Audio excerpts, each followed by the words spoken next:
Hello everyone, welcome to today's Cogmind Speedrun races.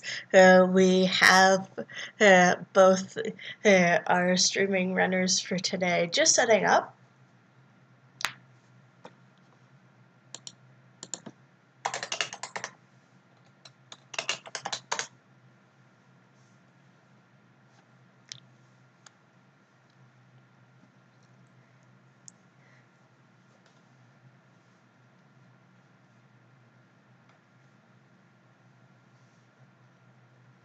For any viewers not also following along on the Discord, we do have some players who aren't streaming and who are just posting on the Discord as they go.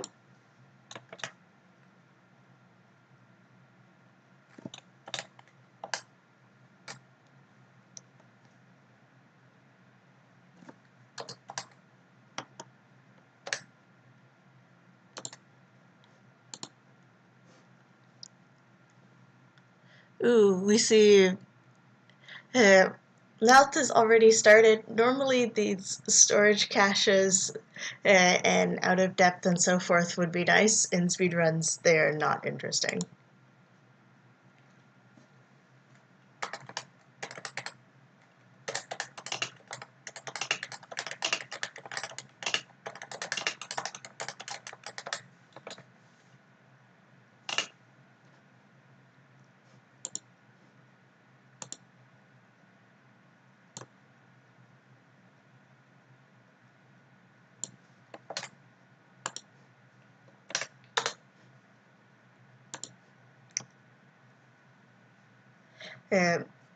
In fact, Pimsky from the Discord has posted that he's gotten to -9 on the same seed in 58 turns.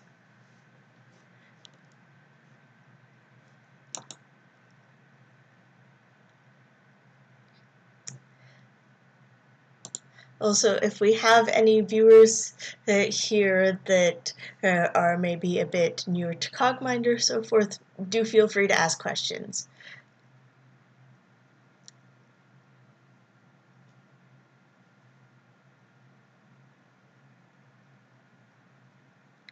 So both of our streamers now on -9. Now 62 turns, Desnam 42 turns. Pimsky is already at -8 in 90 turns.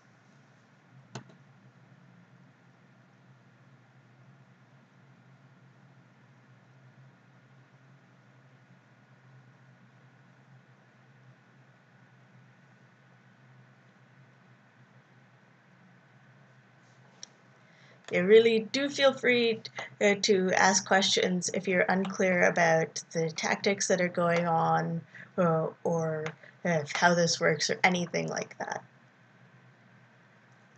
I see we have some new people who weren't here last week, which is great.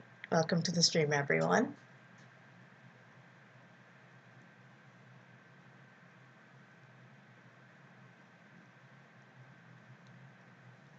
Pimsky is going really fast, -7 in 132 turns. As we see, Mouth just reached -8, 122.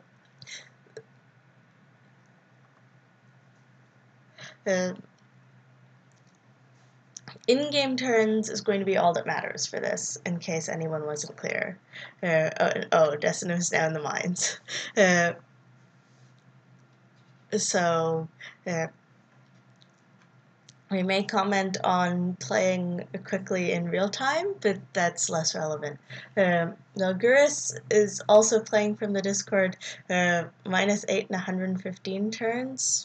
Mouth has reached factory as we see in 150 turns. The mines are generally not advised on speedruns, as you can see. You have to take an extra exit, and you have to and navigate an extra map, and it's generally fairly easy to avoid the mines because they present in materials where map layouts and exit layouts are fairly consistent. Moore is also playing via the Discord and has reached -9 in 60 turns.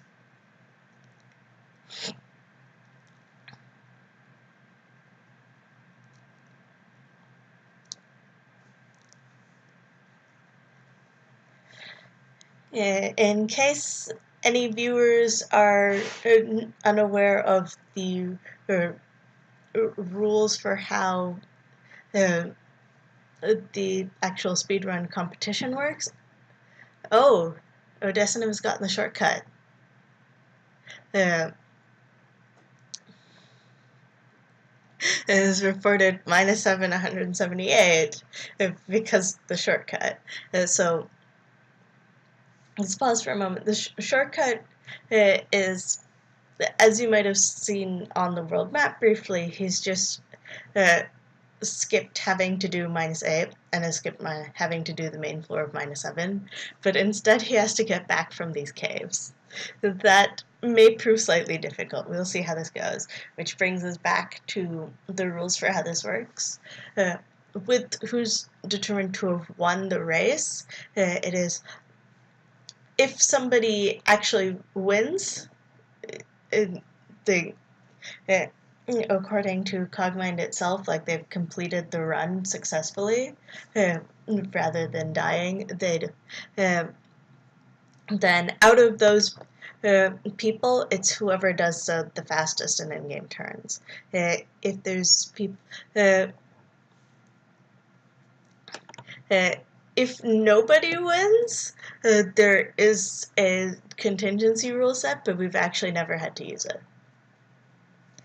More reports, -7, 176 turns.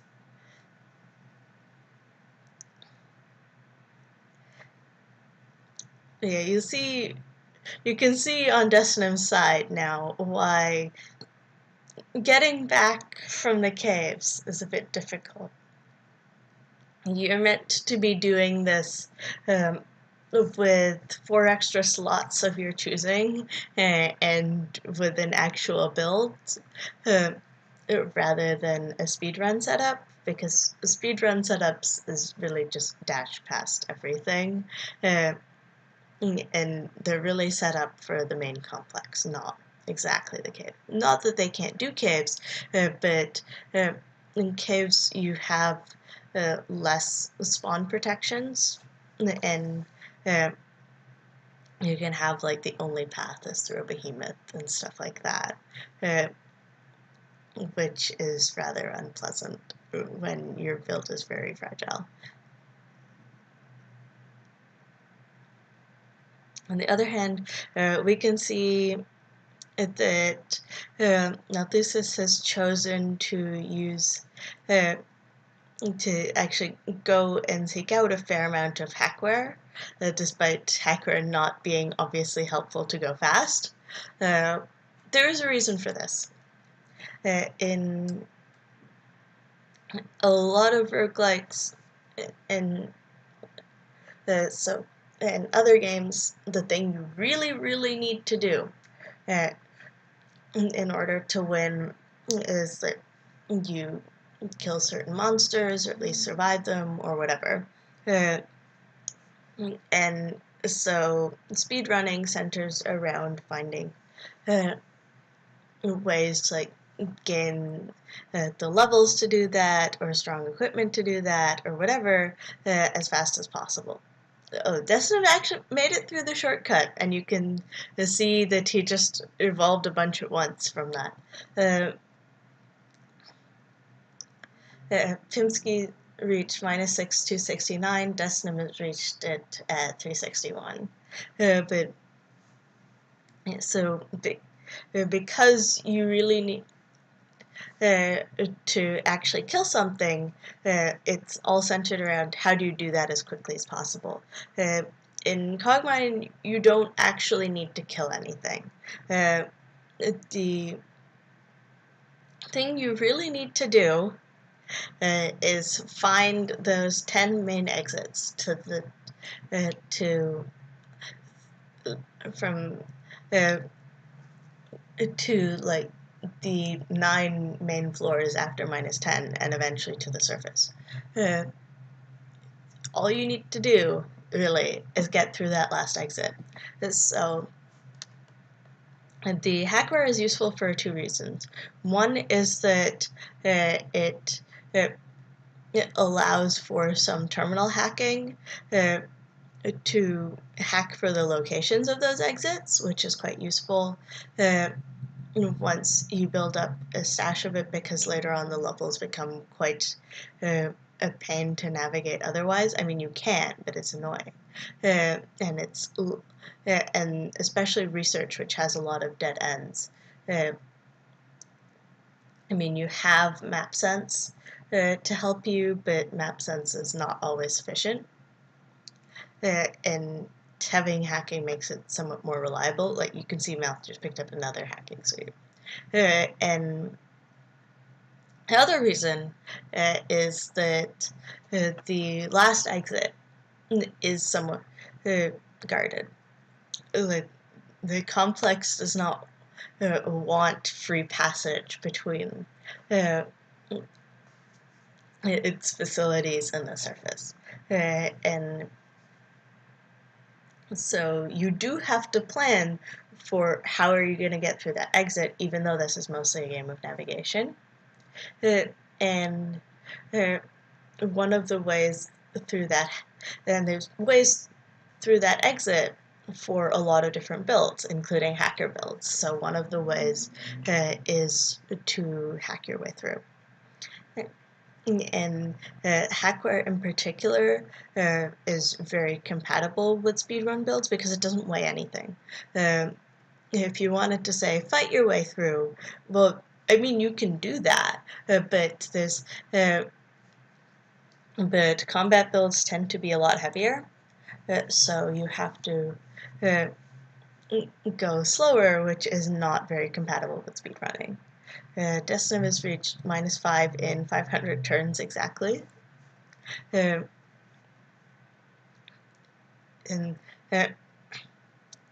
so, but hackware, because it doesn't weigh anything, you can actually have it on and use it not just to get through the final door, but to help you get there. You can also see that Mouth has on a melee weapon, not for fighting, but for cutting through walls, which is useful because it can get you faster paths to places. He's also got on a signal interpreter, which identifies exits to avoid stuff like caves, and now I'm pretty sure he's debating whether he wants to take caves or not. The caves exits are not super predictable. They're somewhat predictable, but as we saw, caves are dangerous.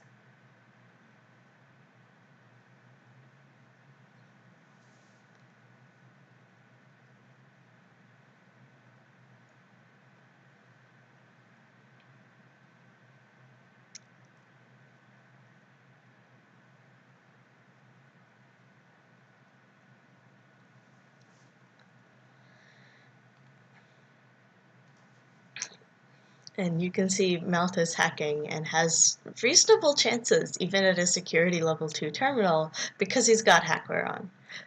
He's not doing like full out hacking build strategies. Those tend to be a lot slower and involve using your hackware to fabricate better hackware.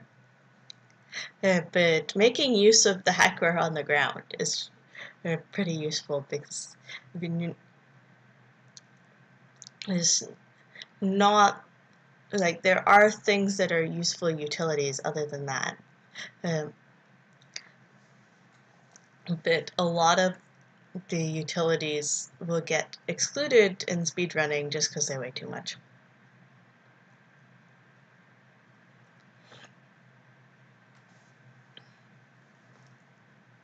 Yeah, and you can see it's hacking Access Man trying to find his way out.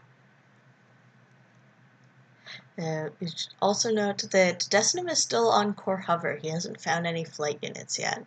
This is relevant because we are working with the in-game turns, and flight moves significantly faster than core hover, to the point that spending a few turns to pick up a flight unit is generally worth it because it can save you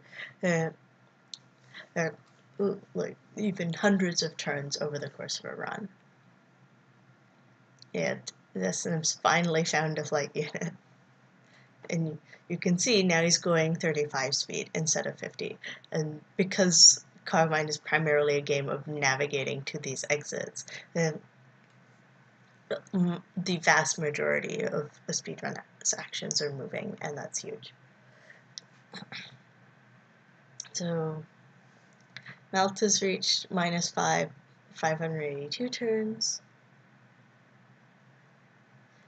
Behind Desnum, but I mean, this could very well be made up in research, and potentially also in access because of the nature of having hackware making it so much easier. I mean, Desnum does also have hackware too, but so it remains to be seen how much use he'll get out of various terminals. And now also the terminal roles for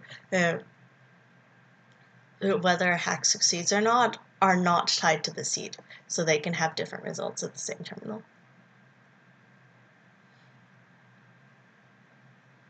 More reports that she has reached -5 in 797 turns.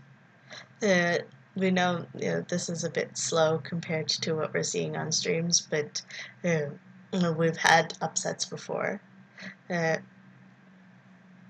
Destinum just reached -4, as we saw, 677 turns. Even has an ally with them. It's much faster than the ally, and so usually you don't see them in speedruns because of that.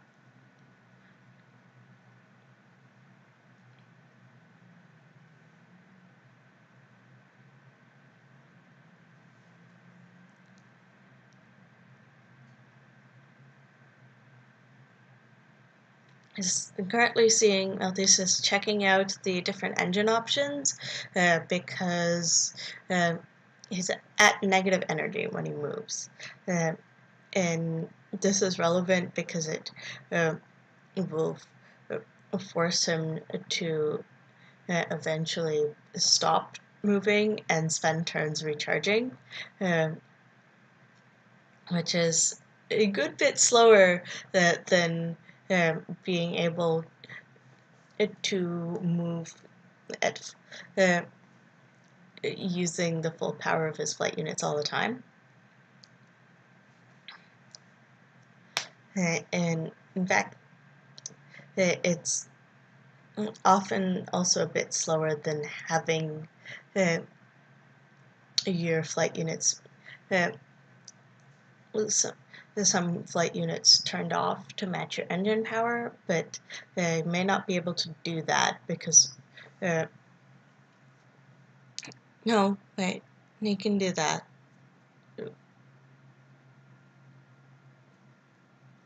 You have to add up the mass support, which is not being shown at the moment, to figure out whether they can do that. But yeah, he may want to take storage. So Moore reached -4 in 882 turns compared to this is 678. He and Decim are 1 turn off at this point.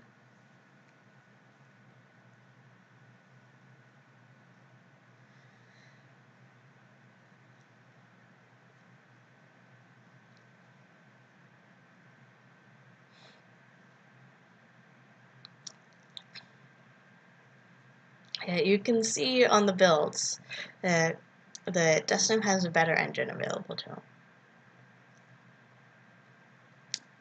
You can also see Melt is going ahead and locking terminals and has just locked a terminal to go get access main, which is fine with locking the terminal, because what it does is it generally just send an investigation, and he's going to be long gone. And the one thing that can really be a problem to speedrunners when locking a terminal is the chance of terminal feedback, either causing system corruption, which is something of a pain, because it can make you move in the wrong direction, or frying hackware, which is valuable, as we mentioned.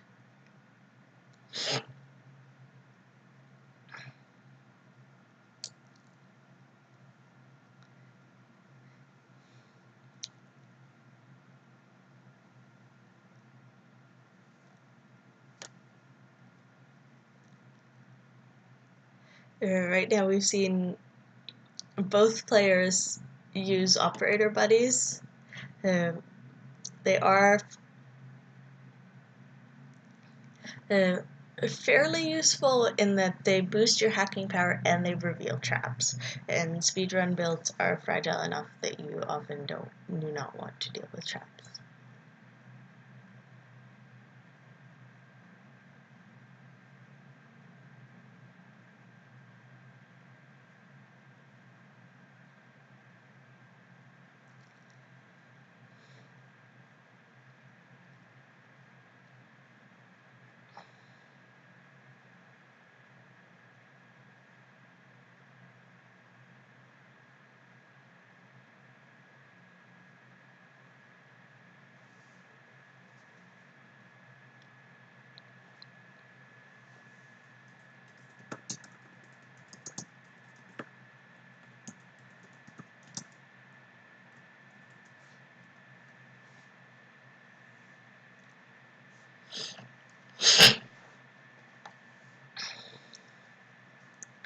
You can see Malthus is taking time here to stop and grenade launcher the swarmers.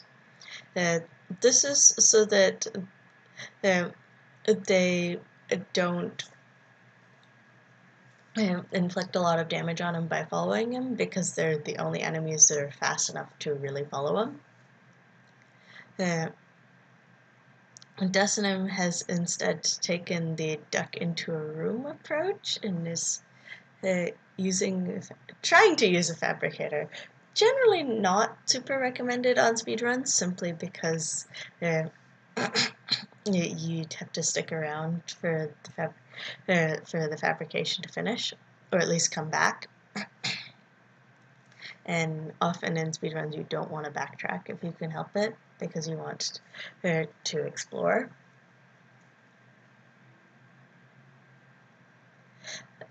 Hello, Cam's World.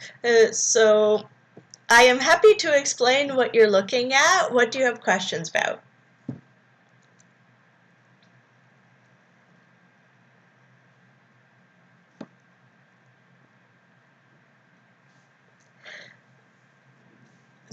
Also, Valguris reports you reached -4 at 515 turns. We saw Mouth reach -3 at 830 turns.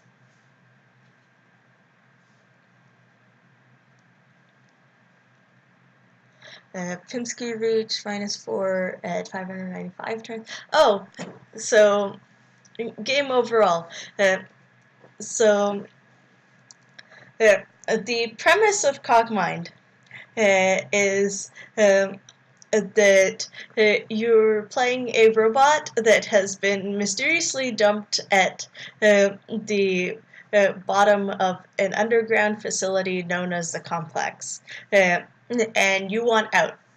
And so the objective of the game is to make your way upwards through the complex to the surface. And so what the speedrunners are doing are dashing through the complex as fast as they can, trying to reach the surface. You can see Desnum has his world map open right now. He's taken a bit of a detour rather than going straight up, but it got him a shortcut. So it's working out for him. So they started on -10, basically. 0 is the surface. That's where they want to get. Destinum says he might have to leave in the middle. We'll see how that goes. But yeah, so basically, you're a robot, you were dumped at the bottom of this facility, and you want out. There are a variety of ways to get out. You can use basically any strategy you want. Speedrunning this game particularly focuses on in-game turns rather than real time, so it's get out as fast as possible. I love CXC. No, they're not in Armory, they're in Research.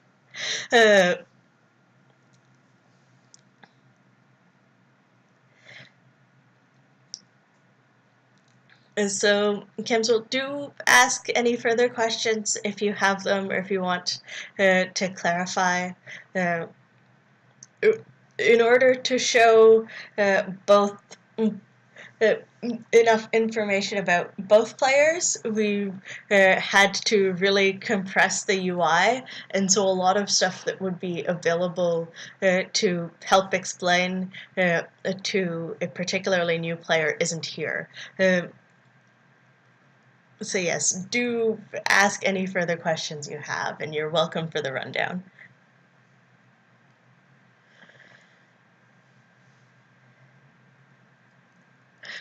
From the Discord, I might have already mentioned this one. More reports reached -3, so research, which is what we're seeing here, in 1,112 turns. Yes, it's slower, but we may still have an upset. We'll see.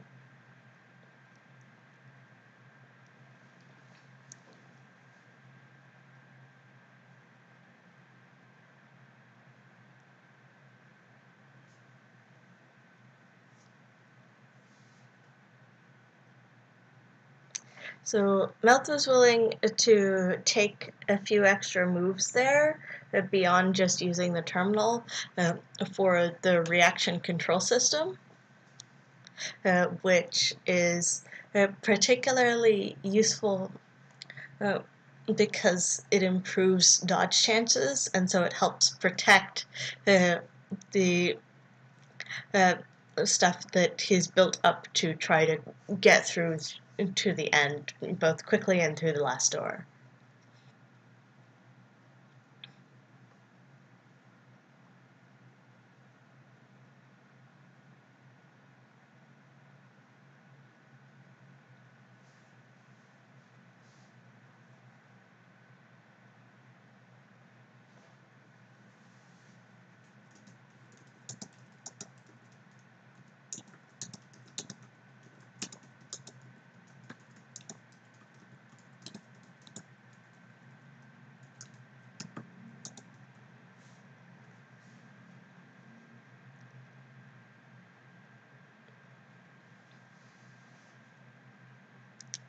And we will also note, however, now this is low on matter, and since matter is used to attach parts, this can be something of a problem. There's also 2 operators, yeah, which is pretty interesting. To have them in such close proximity, usually don't see that. And so, since that operator beat him to the terminal, they wanted to at least destroy the terminal so that squads wouldn't get called.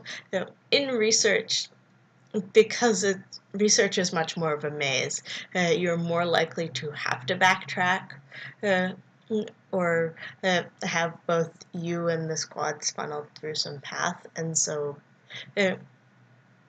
actually avoiding having more squads called does become more important.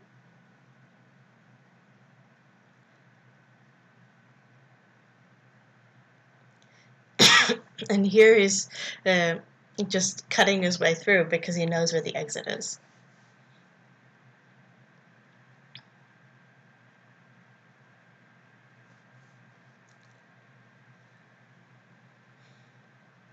So now he's reached -2 in 1028 turns.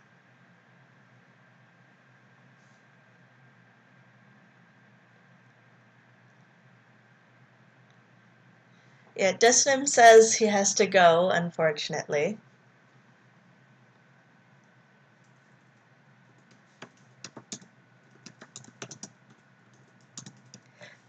So we're going to see if anyone else wants to swap in for the simulcast slot, so that we still have 2 people to watch.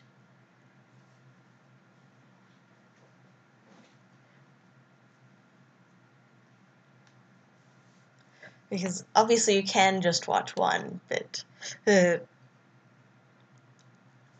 with a speedrun race, it's interesting to actually be able to watch multiple racers.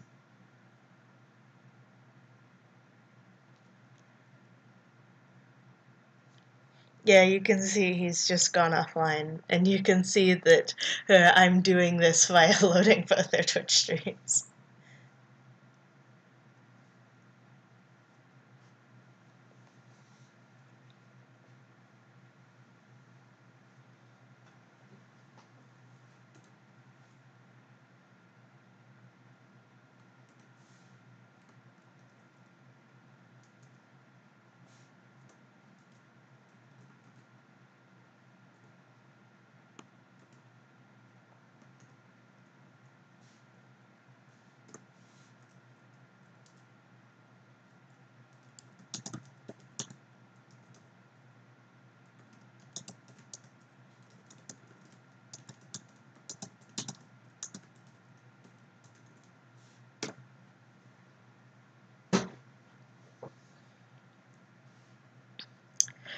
Meanwhile, we see that this is closing on an access exit. So access, in case you don't know, is the last level. Each section has its own name and wall theme and so forth, and this is the last one.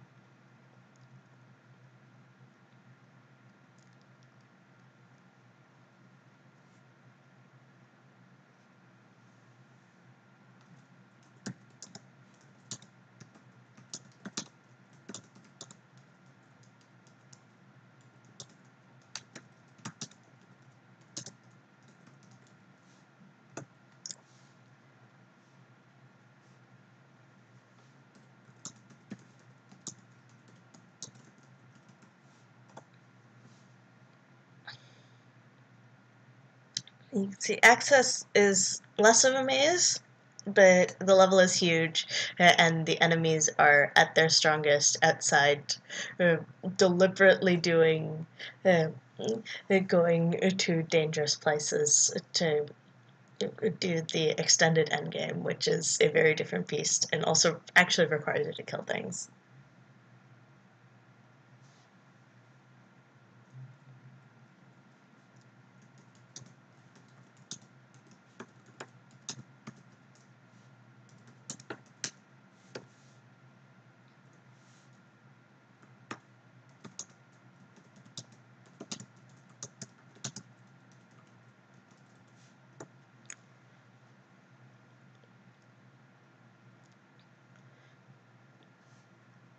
Yeah, Melt is pretty close to winning here. We also have Pinsky from the Discord has volunteered to uh, take the other streamer slot and is just setting up. So while he does that, I'm going to swap out the names and so forth so that we have that all properly set up.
Yep, there we go. Although Melt's stream is having a bit of loading issues. Let me fix that. There we go.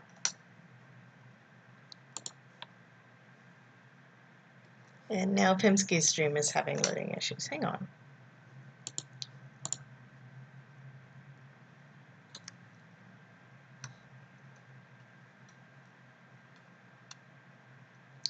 There we can see Pimsky's in -3.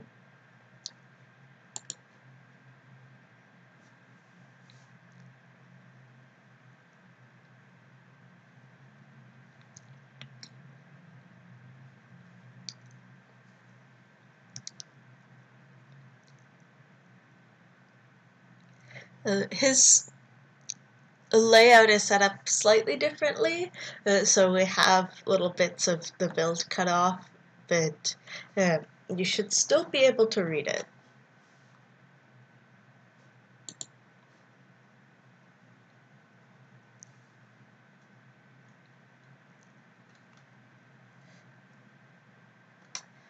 Pimsky is also using hackware, as we see, and has just gone and found the main exits to -2. Alguris has reached -2 in 723 turns. It's pretty nice. Moore has reached -2 in 1,671.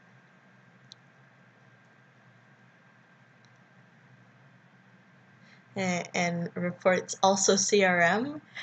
For those of you who are new to the game, I won't spoil what it does. It does something interesting.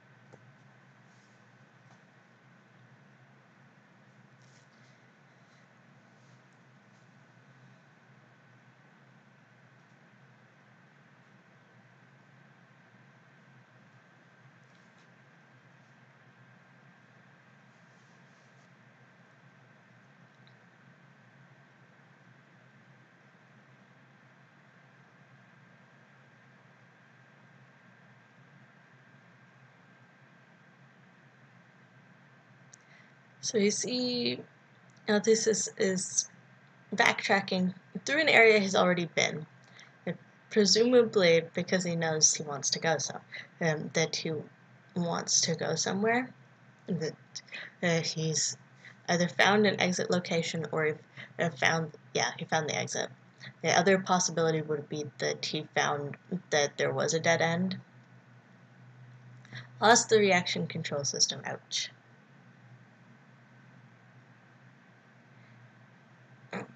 But yeah, on occasion you discover that you do have to backtrack. Also, you'll note, unlike all the other floors, Access only has one main exit out. Pimsky has just reached -2, 822 turns. Still might be faster.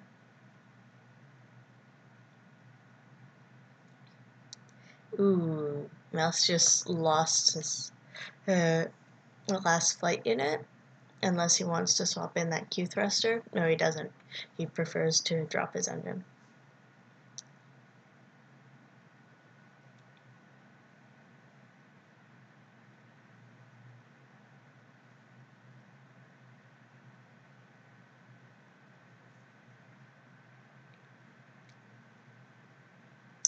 You can also see Pimsky is using quite a lot of propulsion armor, which is all that propulsion that's off, but is still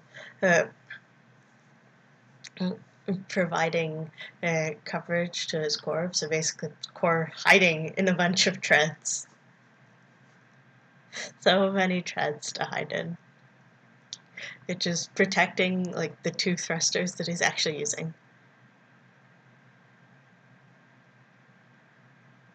Hooray! Fresh thrusters for Malthusis. It's faster now.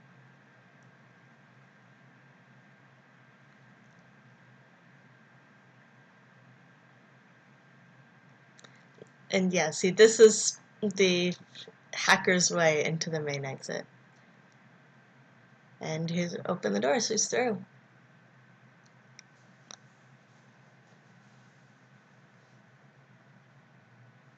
Yeah, 1394 turns to a win.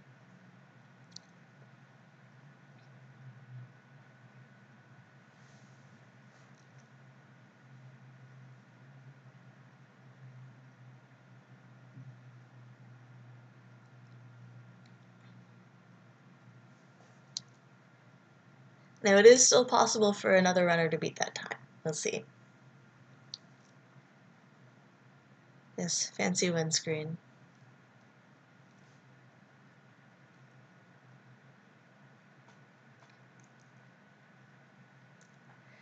We do wait for all the participants to finish their run of the seed in case someone else comes in faster. So.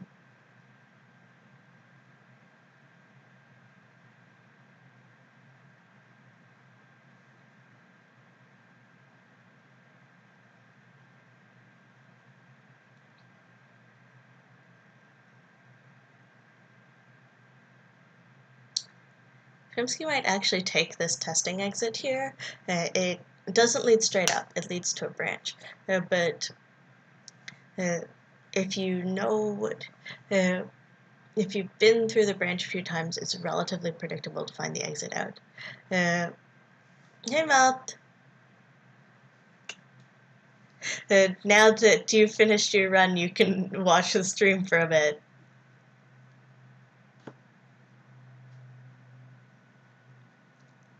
Valgurus reports that he reached -1 in 793 turns. Quite impressive. Yep, Fimsky took the testing exit. The research branches, they're dangerous if you want to loot them. They're a lot less dangerous if you don't want to loot them.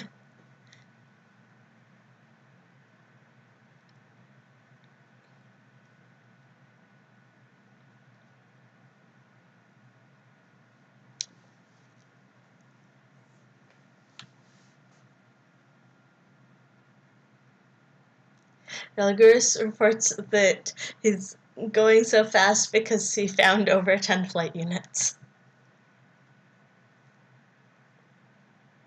So, for the newer, for the people newer to Cogmind here, the one thing about flight is that the each additional flight unit you have makes you go faster on top of a flight itself being fast. So if you stack a lot of them, you can reach very, very high speeds.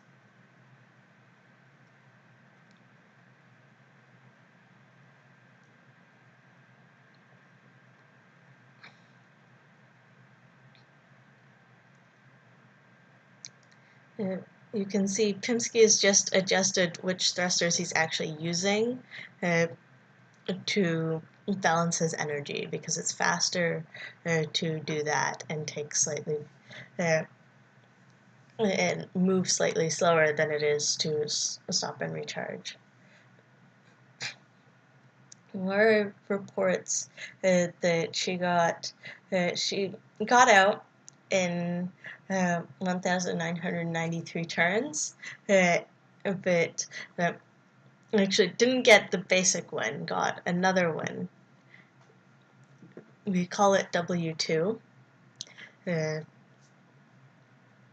Those of you who know how to get it know how she did that. We won't say because spoilers. Pimsky's gotten to access 943 turns. Pretty nice.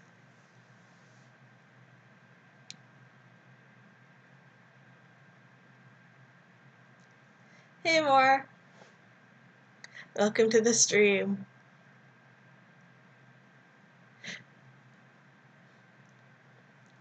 I mean, you're not going to win this particular round, but also the speedruns rarely W2, and you did finish.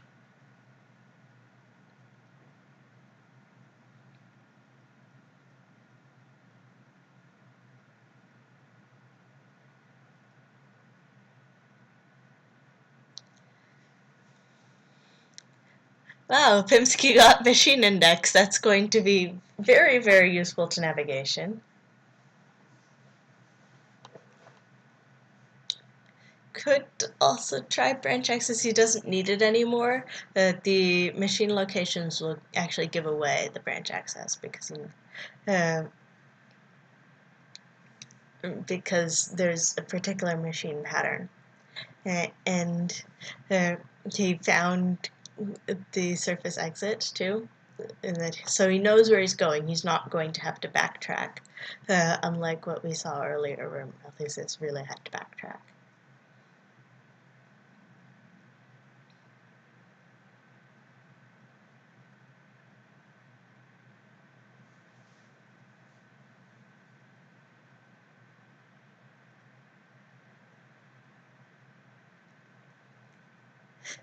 You got scanned more? Oh dear.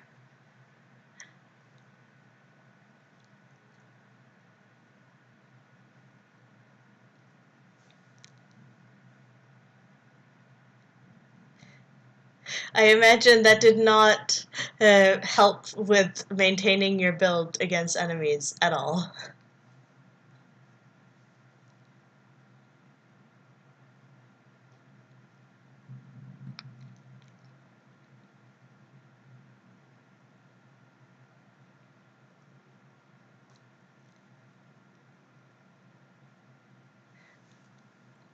Nice win streak, Malthusius. Haha, more. You turned on the treads and crushed the researcher. Nice. Yeah, okay, if you're too fast for intercepts, then it doesn't matter nearly as much.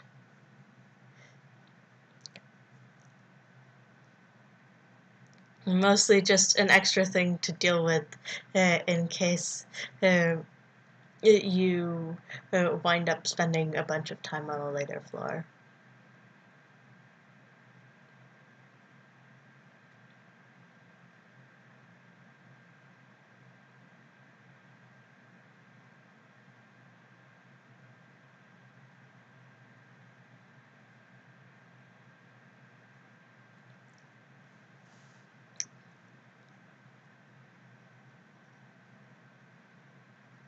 So here, Pinsky is using his knowledge of where the machines are to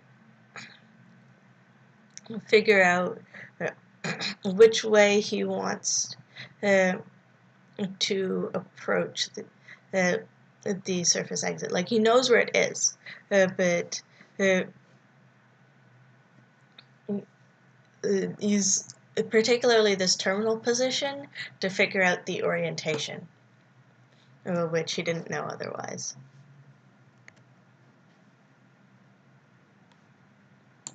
Because that exit can be oriented in a variety of ways.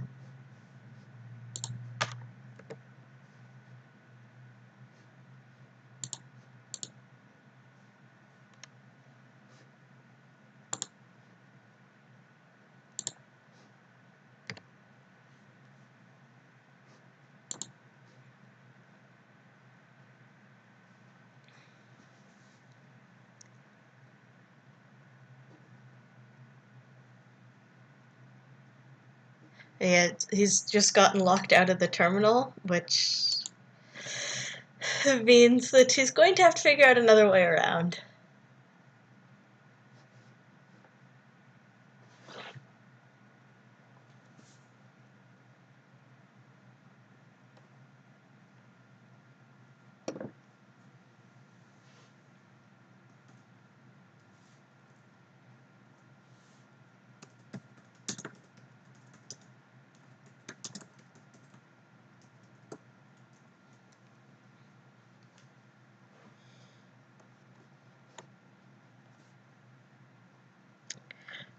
But she found another way around, the energy cycler, and so now I should be able to get out.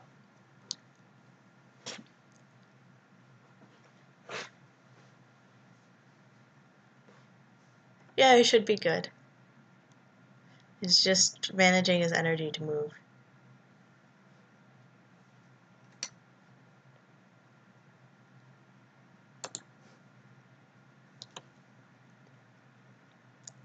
Pimsky just got out in 1,071 turns, but Valguris also got out in 912 turns.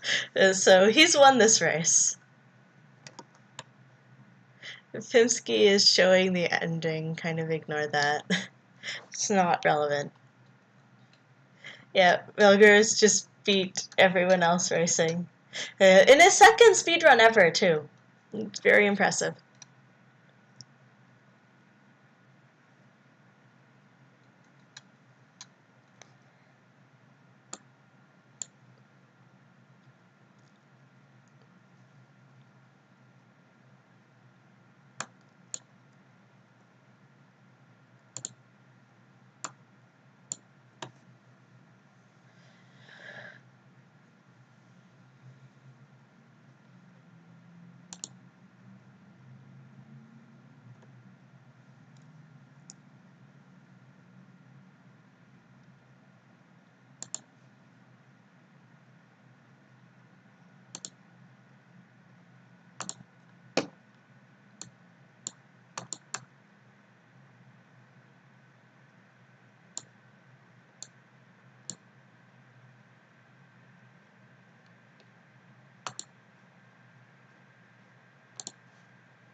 Oh, hey, Pimsky. No, Meltis has asked me to put in some text and like who's winning and stuff, and that's why. Uh, the sound is me having to make new text sources and stuff. Oh, Medja, no, we are actually probably about to have another run, which you can watch from the start, so you should be fine.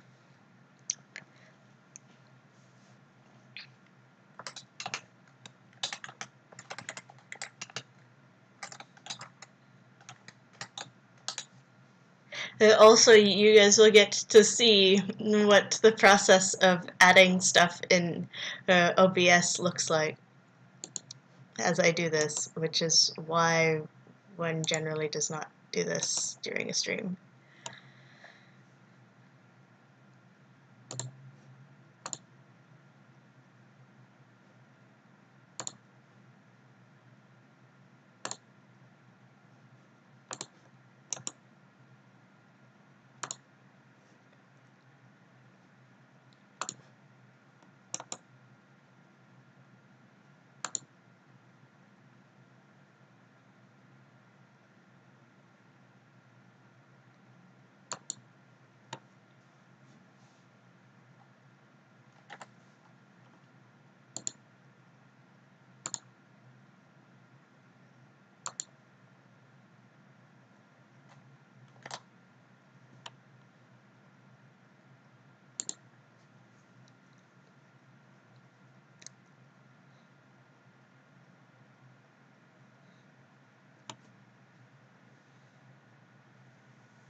Thanks, Magi. Oh, the credit for release starting this event should go to Balthesis. He's the one who brought up the idea and organized the seating and everything.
Yeah, new robot hacking is coming. Also, we are going to have another stream swap. So,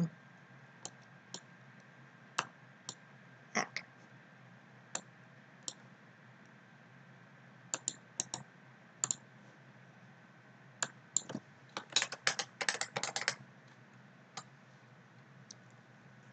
Our last run's winner is going to stream for a bit.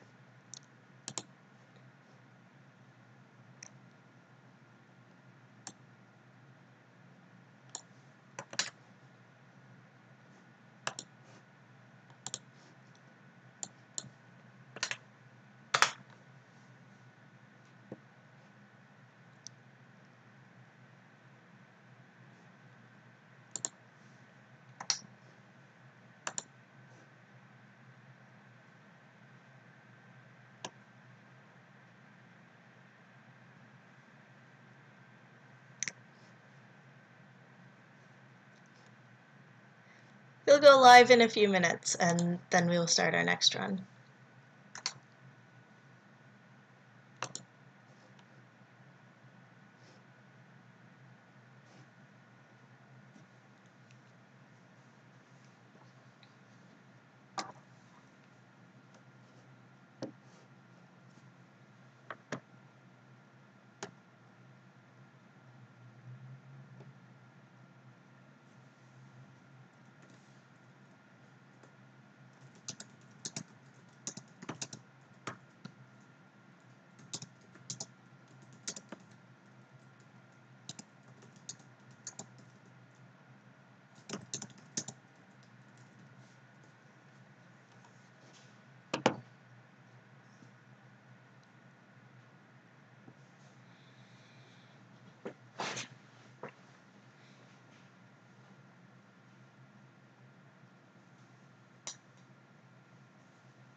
So we have our seed for next run. It is Sniper Mobile Lance. The seed names for that Cogmind generates are always pretty fun. because it's taking various item name parts and putting them all together. See your mouth.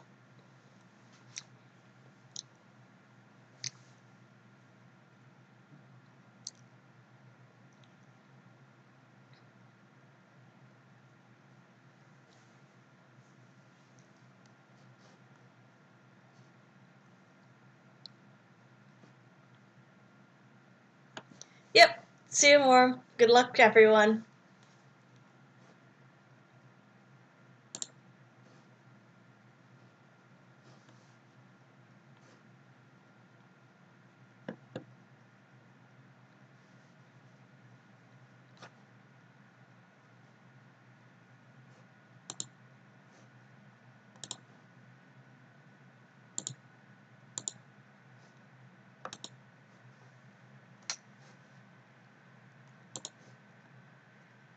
And we're ready to go.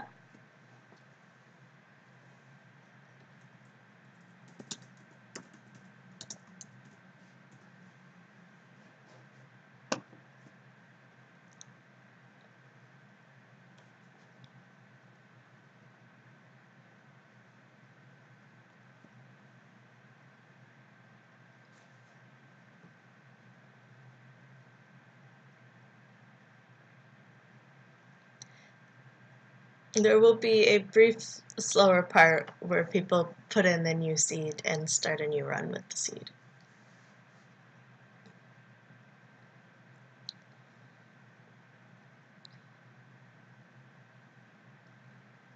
You also see the quick start to get right up to the exit, and then dumping a lot of the stuff because you don't want to walk around, you want to fly or hover around.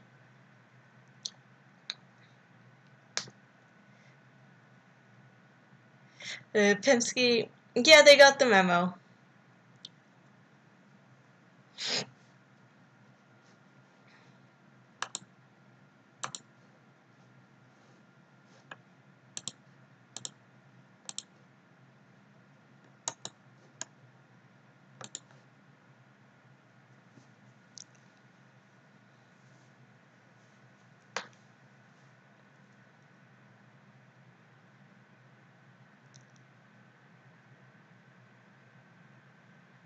Fairly standard dashing through materials.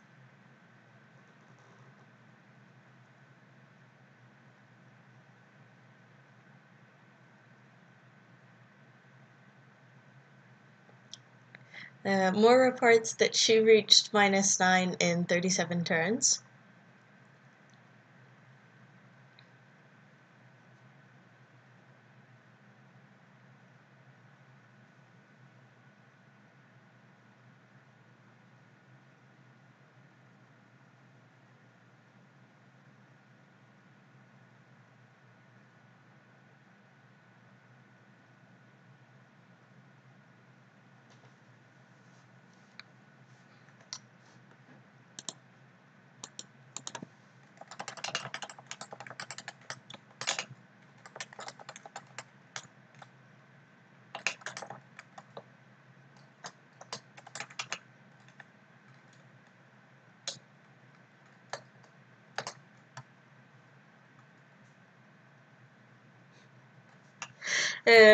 The same path to mine's, yeah, it's funny, but also materials isn't that big.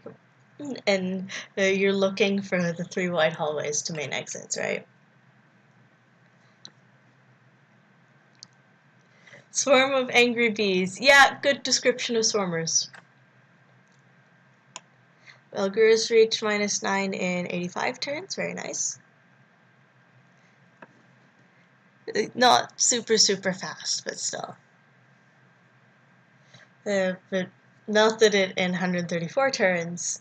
Or is it -7 in 146 turns? That is very nice.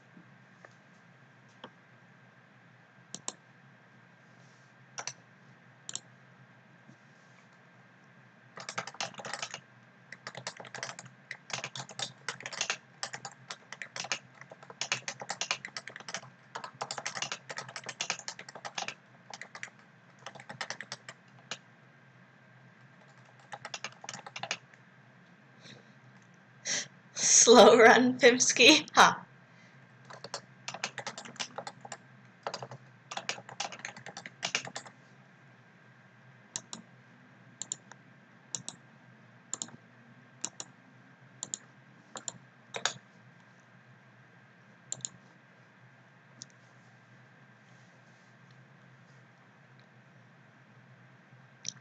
We see some differences in strategy here in that Valguris chose to leave the weapons on for extra coverage.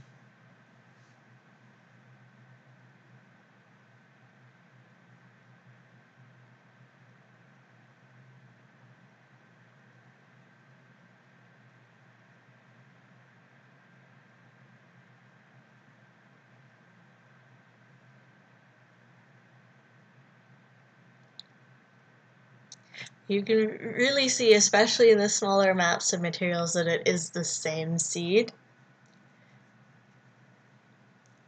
It's just pretty cool.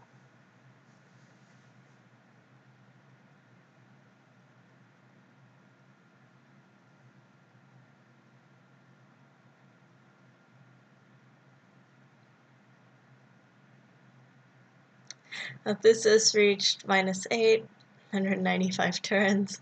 That's quite the spawn. Lots of items that would be great if not speedrunning. More reach -7, 282 turns.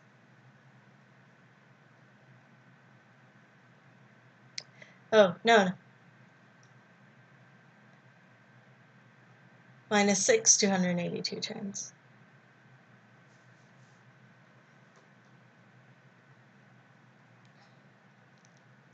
Yeah, Jay, it hurts because this is a run where you're not going to use all those nice items. Like, he took the axe and the advanced visual processing, and that's about it.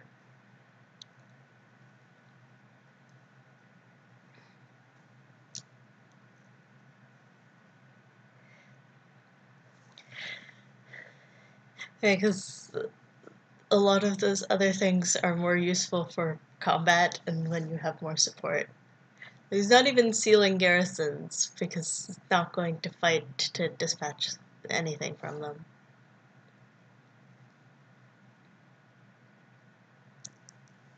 Bit of energy management there, speeding up in bursts to avoid shots and then slow, and at the expense of energy, and then going back to being energy positive. The utility shielding is a nice pickup. It will protect a lighter hackware or anything else he gets. Wars at -5, 334 turns, nice. That, as we see, has reached factory 241 turns. And we see Valguris now come to the exact same spawn point in -8.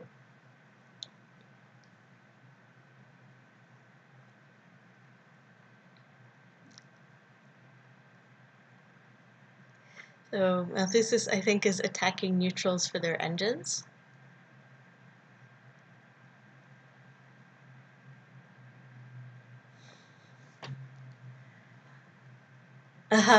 Yeah, that makes sense. It is a combat style. Yeah, it really is pretty much the opposite of a speedrun build because you're going so slow.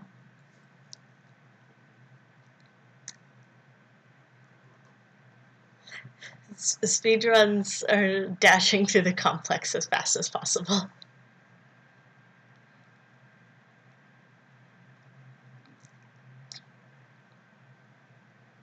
Yep, it was for the engine that was attacking neutrals.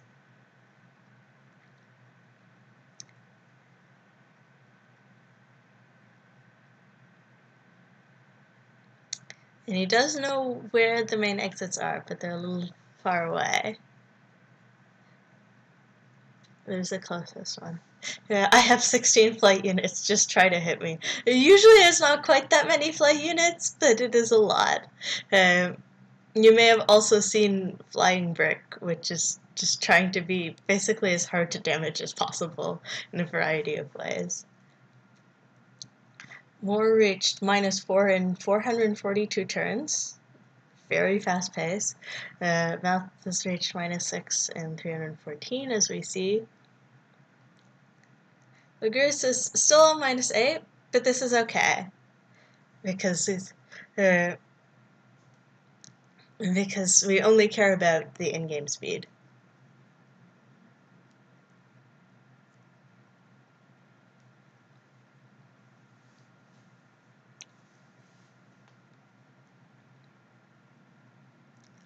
And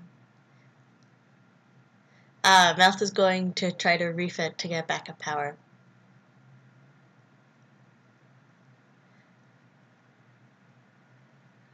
Which gives him another engine option. He's even keeping the backup laser on for coverage because he can hold it up.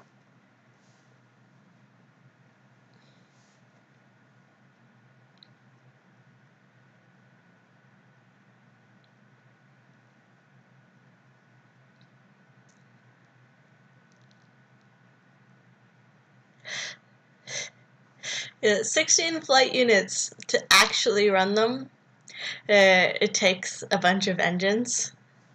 And then that means you have basically no other slots left. Yeah, backup weapons do have a use. I mean, you can shoot things with them if you really need to, but here they are being used for coverage. Since combat is slow in Cogmind, you don't really want to do it if you're trying to get out as fast as possible.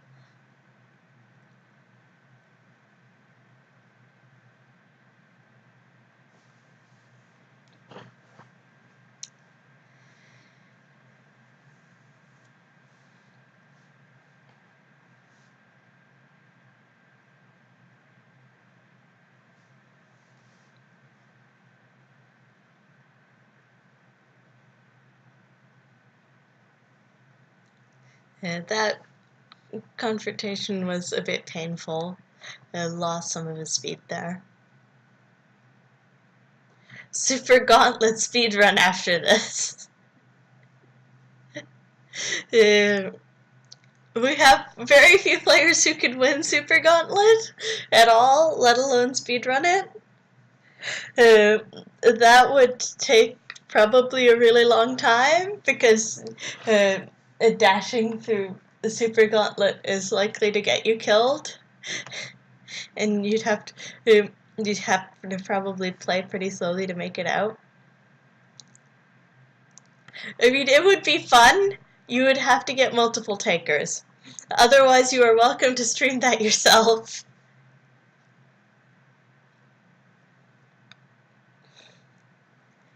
If they die fast, it's still a speedrun. I wouldn't say that. Unless they're like actively trying to go fast. Because speedruns, you still have to do something that will let you win. From what I've seen, Super Gauntlet is fun to play, especially if you do enjoy combat. Just speedrunning it would be rather challenging.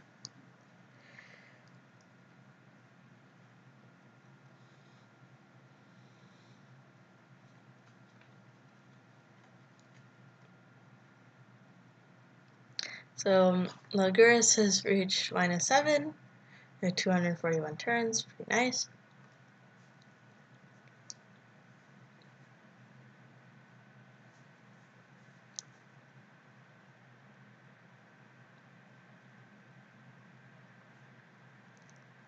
Oh, Mouth is in the caves. And good swimmers.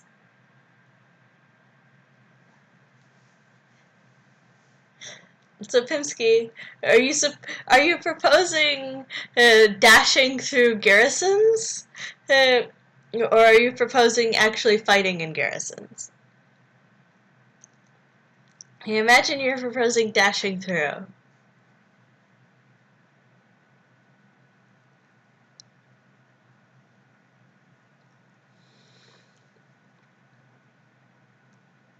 I mean, okay, yeah, you could do that, but it places a lot more demands on protecting your core and uh, using your core as a resource to actually find the one garrison instead of the many exits, and then get out alive.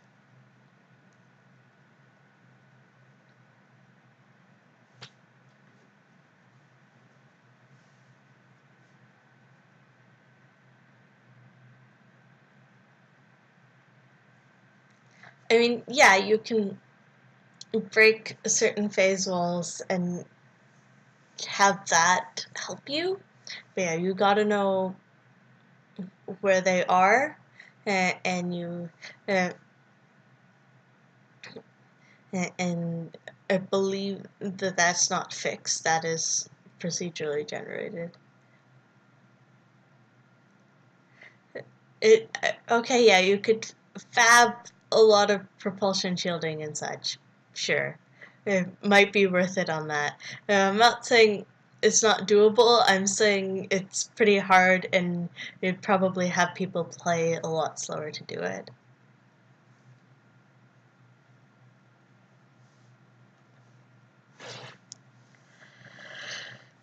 Health is trying to get through these caves, as we see.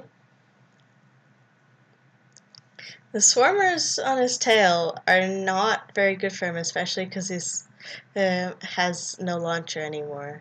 Now he's just really digging. Is he hoping for a cave-in to cut the enemies off?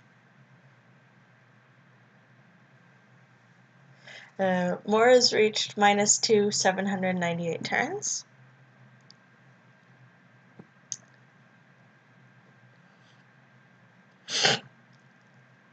Yeah, the tunneling is very nerve-wracking because it could cave in on him any time.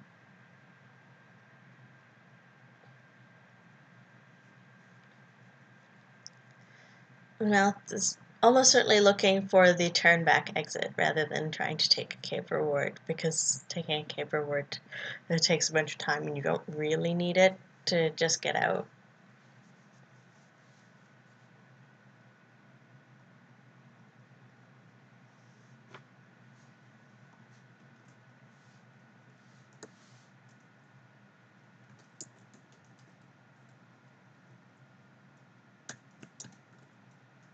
Yep, turn back, -5, 618 turns.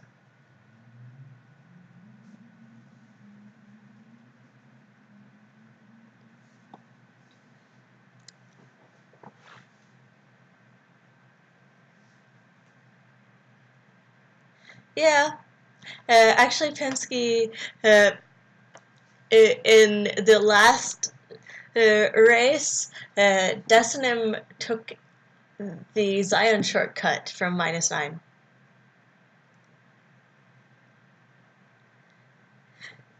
I mean, yeah, storage has the recycling shortcut, but first you have to get through storage, which has a very high enemy density.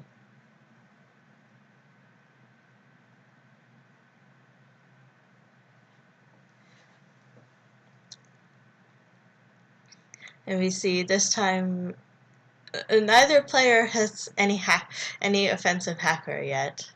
It has been uh, less generous so far. Uh, and so we'll see how this goes. I mean, definitely map sense does also help players find their way out, but hacking is pretty useful.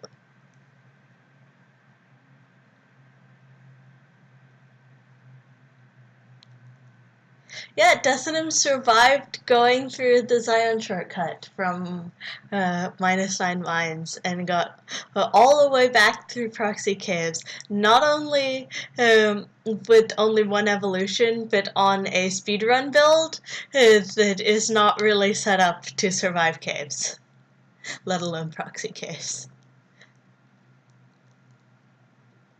And he dashed straight back through. Didn't even imprint to get allies. Um, That was a bit of poor luck for Malthav. Decided to take some extra turns and hits to get the use of that terminal, and then the sentry destroyed the terminal.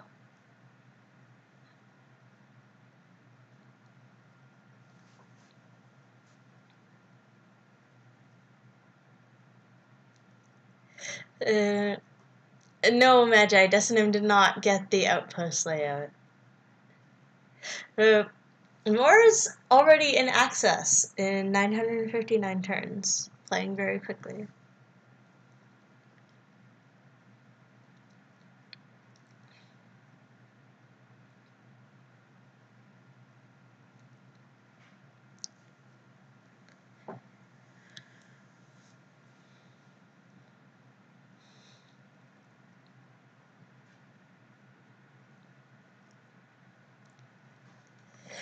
I guess it's sort of speedrunning. The speedrun isn't not really. It's more real time versus in game, but I mean, I guess you can real time speedrun playing an in game turn speedrun.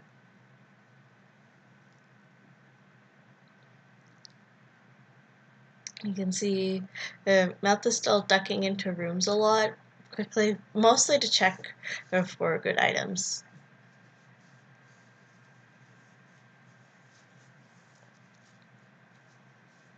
Decinum reports that he did manage to finish the previous seed and won in 1,335 turns.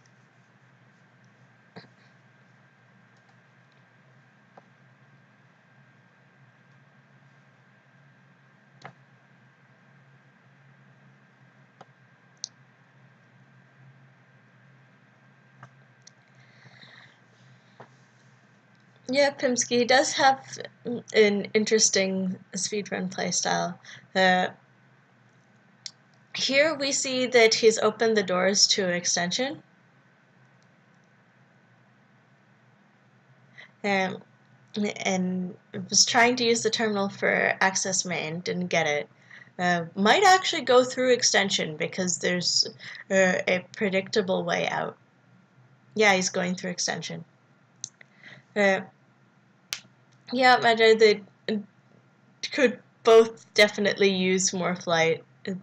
They're getting pretty banged up. Pimsky, he is prioritizing getting good speedrun gear because he, specifically because he believes that he will more than get back the turns he took to get the gear in how we can use the gear. And yeah, Magi, extension is a very straight shot to an exit out, as we see.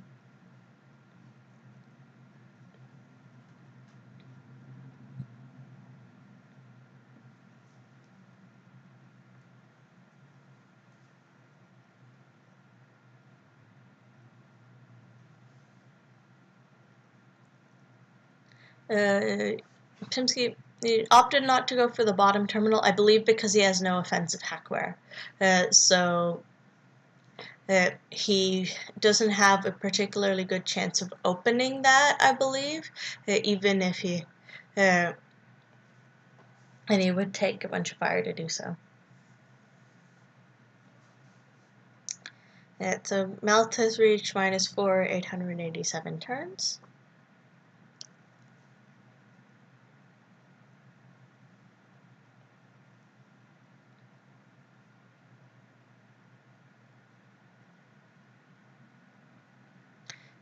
Yes, with the extension bottom terminal, yeah, it's the same number of moves. I agree with you, but I believe you do still you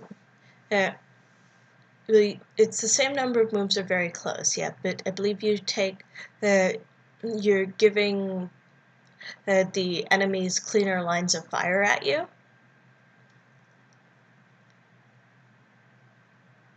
And there's a very good chance with no offensive hacker that you won't get it open.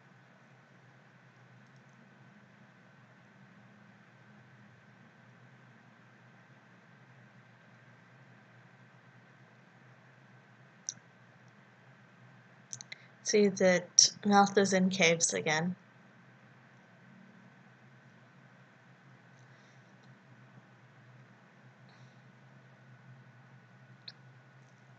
And Valguris has reached -5, 471 turns.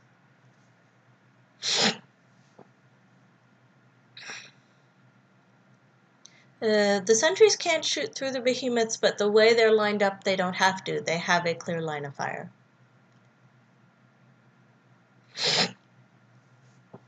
In that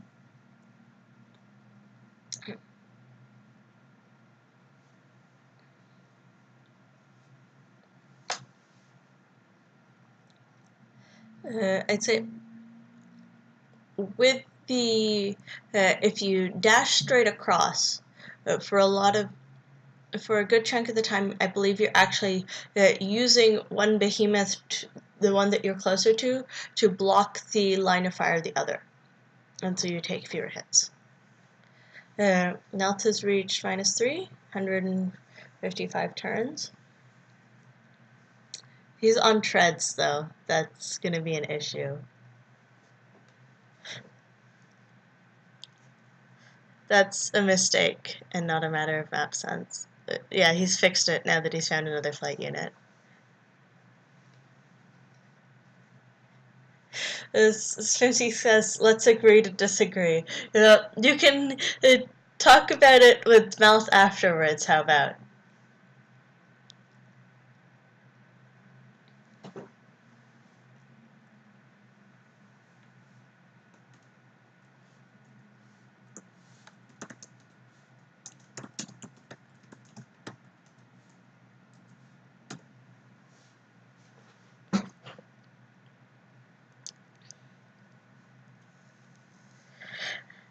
Wandering the maze of research.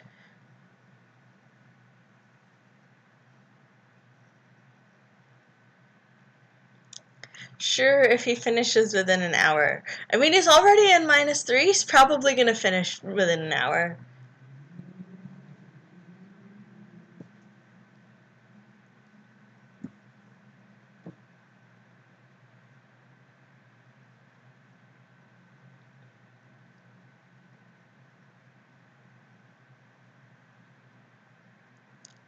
Looks like Valguris has gone and killed a hauler.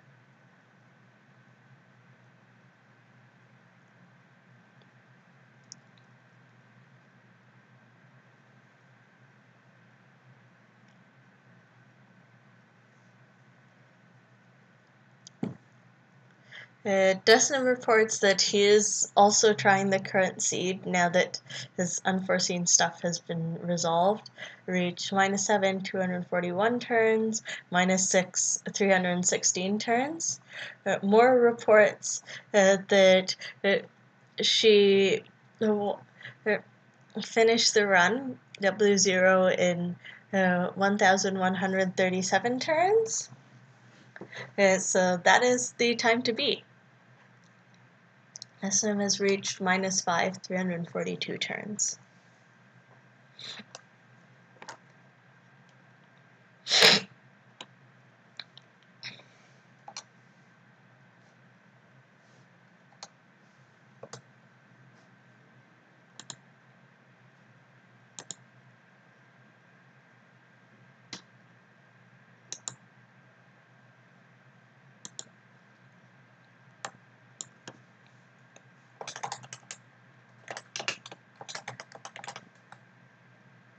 Hey, Moore!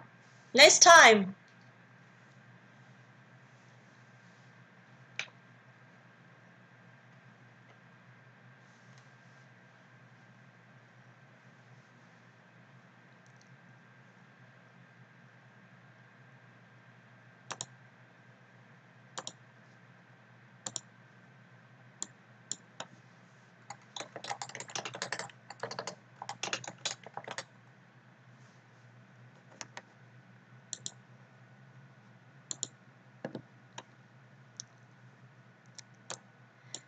I'm actually going to try setting up a little time to beat display now that we have that.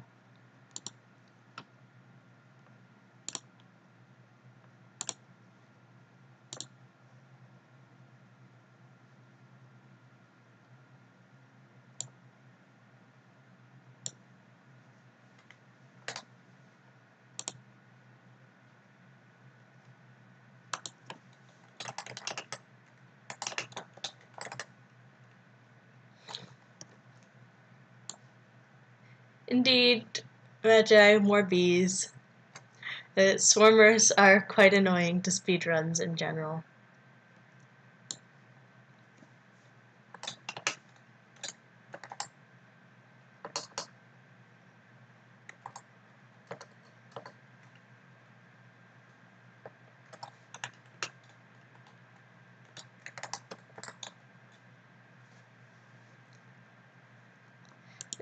I mean, the shock bomb's not horrible against swarmers, so explosives are better.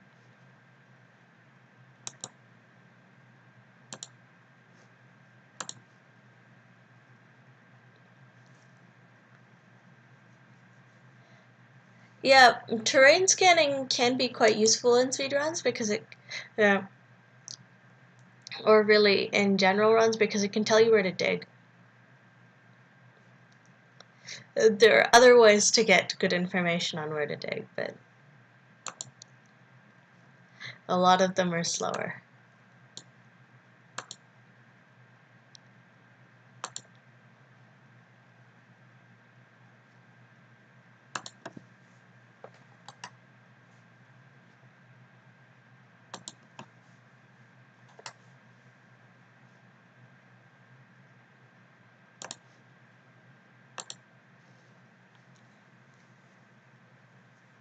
There you go, nice time to beat display.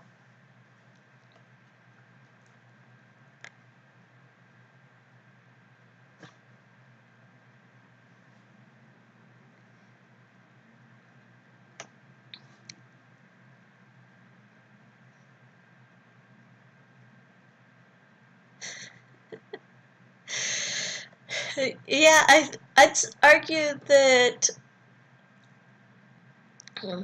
playing in a fairly calculated style is generally pretty useful, even when speedrunning, and keeping stuff intact. I mean, yeah, you're dashing through the complex, but you can dash through the complex while preserving your ability to dash through the complex, especially because this is, you only have the one attempt, not you're trying for world record times, which is very different. Melt has reached -2 in 1,326 turns. Moore got a lot of hackware, which was very useful to that time, I imagine.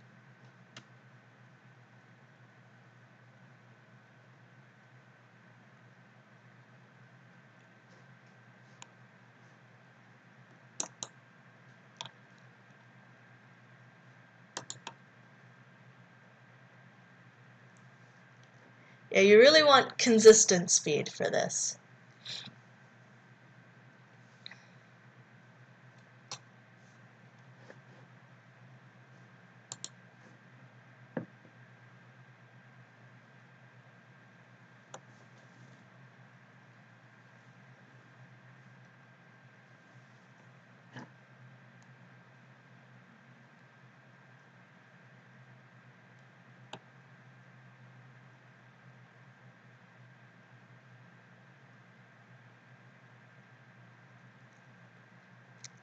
Desnim reached -4, 668 turns.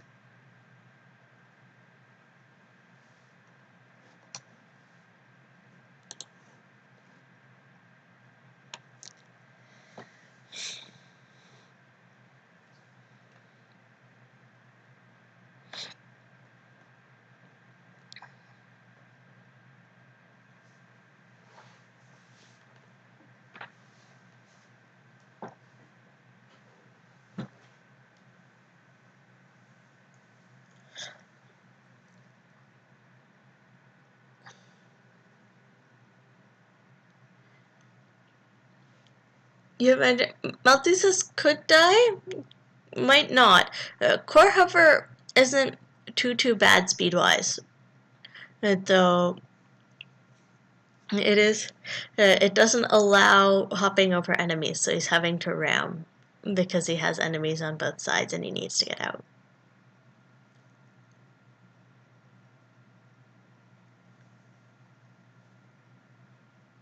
Yeah, research is pretty nasty. And this floor especially is being nasty, and he does have to get through a lot of enemies. We'll see how well he does, because he does have a lot of core.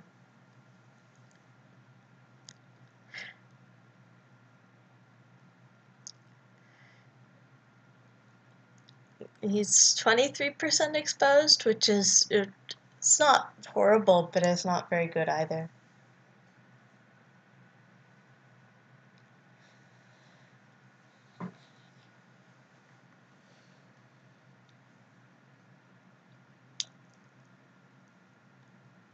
Meanwhile, we see Valguras playing patiently. He's actually looking to see what processor the excavator has. And seeing if he wanted to take it to improve his terrain scanning.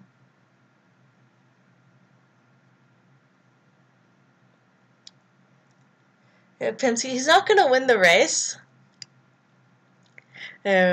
He's already past Moore's time to actually W0.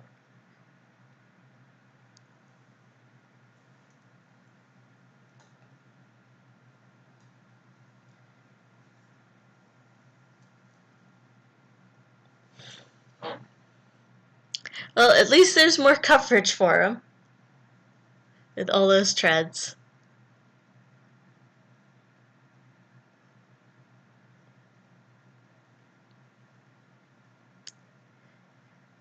Yeah, I mean, sub 2K is still possible, not very likely anymore.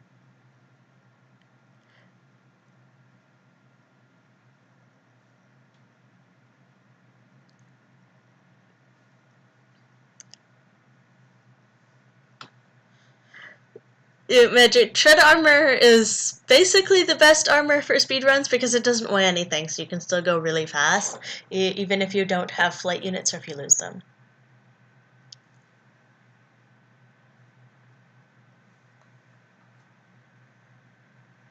So basically you want propulsion armor, and out of the propulsion types, treads are the best for that particular purpose.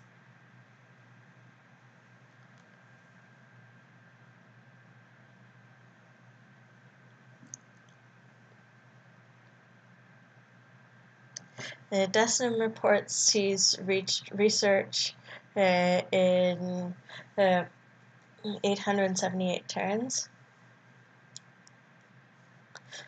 And it says, honestly, if I want to go fast, I favor a flying box, all flight, all armor, brick mine. Yeah, did you see the flying brick build that Pimsky really likes? Basically that, except with also other types of damage reduction. Ha, Melt has found the Seeker's Broadsword. And that is a big energy drain right now, but it is basically armor as well as a melee weapon, and it regenerates. And so it is very nice in that respect. Yeah, we're very lucky Sigig's Broadsword spawn indeed, that he didn't have to explore much for it. And please says, floating masonry, best masonry. The flying brick build is very good at what it does. Yeah, Magi, the SB is armor. It has huge coverage.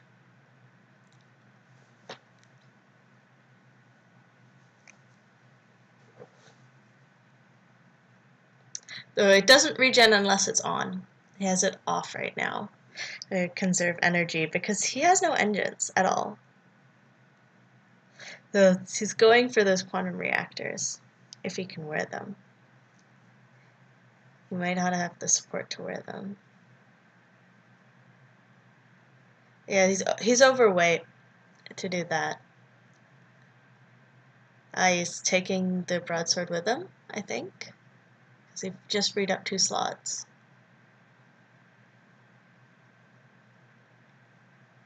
Wait, he dropped the Siggy's broadsword? Okay.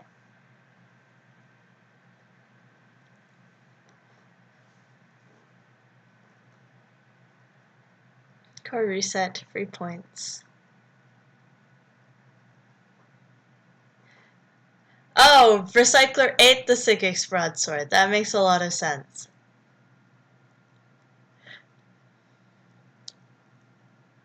Destiny reports -2, 986 turns.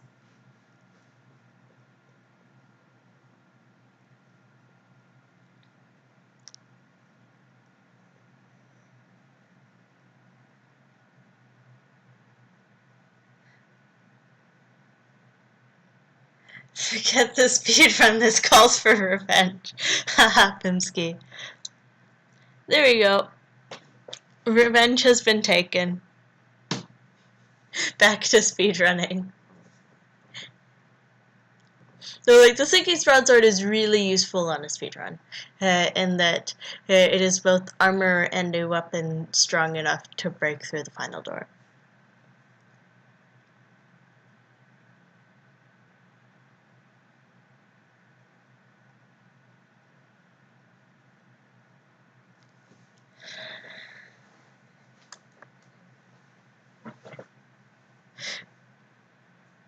Or I think he wasn't trying to one-up you as much as he was figuring that he may as well go for the points. Because he said that he doesn't particularly like his time on this run anyway.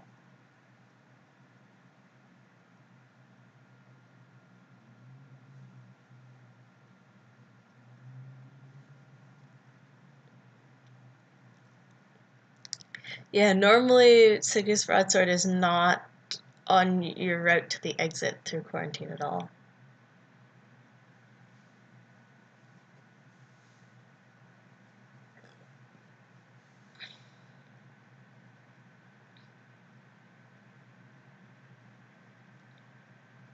The theorem, I believe, though, is not too hard to find.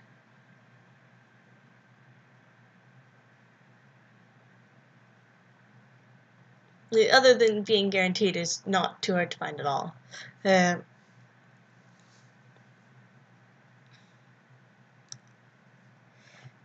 Nova Cannon on Vilgars. Actually, that's not that weird. The reason it's not that weird is to break walls and in not just in lieu of a melee weapon if you don't have one, but also that Nova Cannons are strong enough to break the final door. And so it's not that we're to carry one in inventory and only to avoid the weight issues and pull it out at the final door.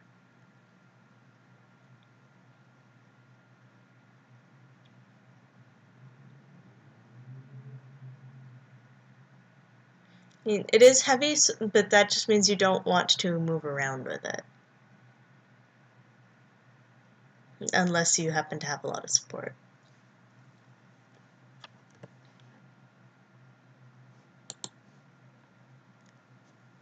You're saying, Pimsky, that Velgrus's build is nice and green. It's not actually that nice and green. Unfortunately, the swap-ins are causing a little bit of build misalignment, and so you can't actually see the integrity indicators unless you go to his stream specifically. And he's got a lot of not green parts.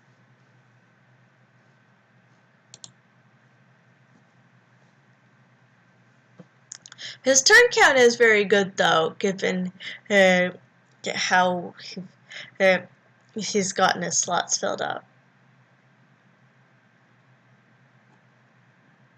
And yeah, he does have quite a nice amount of armor protecting the parts he's using to go fast and get out.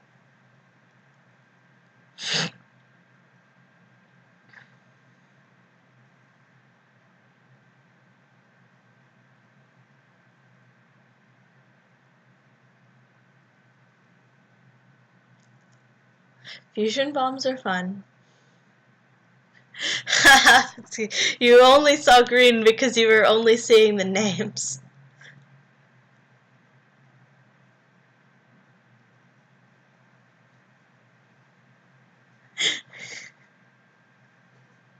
I mean, editing those indicators out won't really help because people will just start looking at other indicators or noticing that you don't have them. Desnam says that he's died, probably on -2.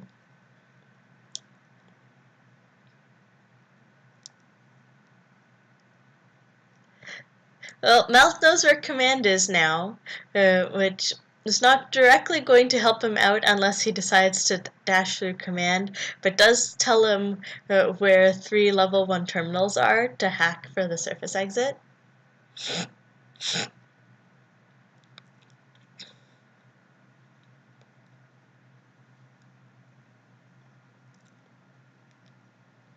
Commander no balls, according to Pimsky. This is not helpful for time.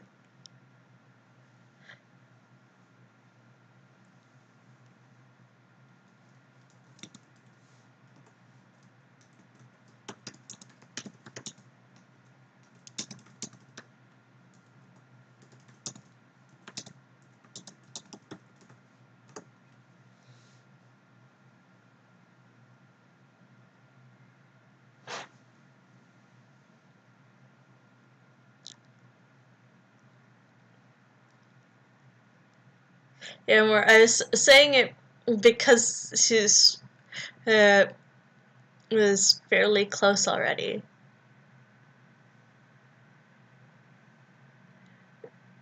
It looks like he might be trying to go to C.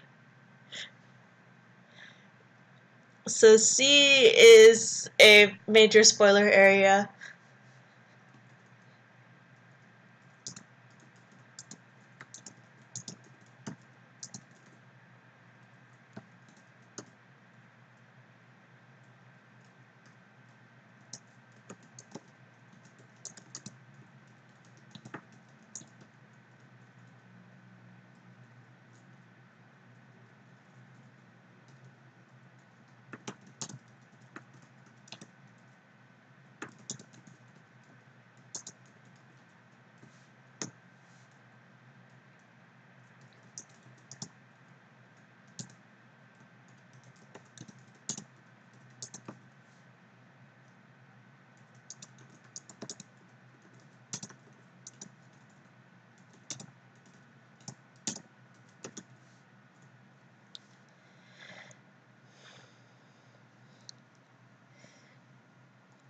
Moore says that Mouth could survive C. He's still got most of his core and a lot of coverage. That is true.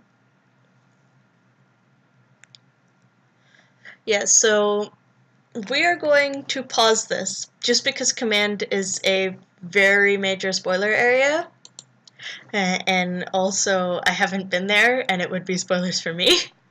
But he'll let us know how it goes when he's done.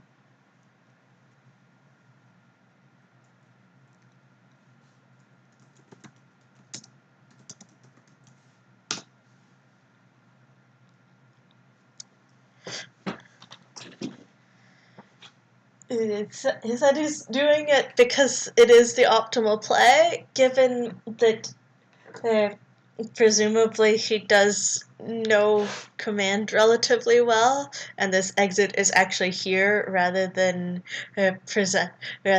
wandering around access more. It does make sense for him to do it. Yeah, Magi.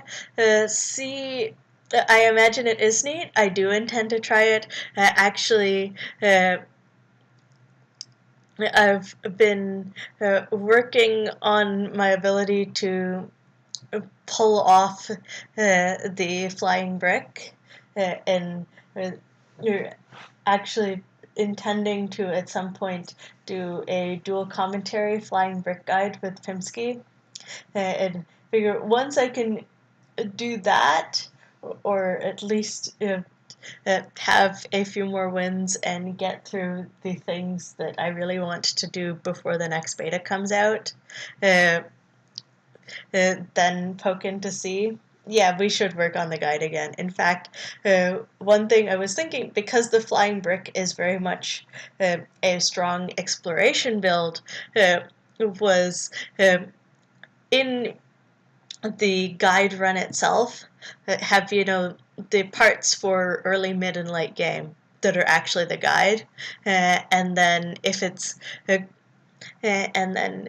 the build is still strong in access and going well, as a demonstration for how well it works in exploring, point out the surface exit, don't take it, and have mega spoilers part 4, I'm going to jump into command for the first time. The companion to the flying brick, the block of 4 spears and as much armor as you can grab. Ha ha ha. On treads.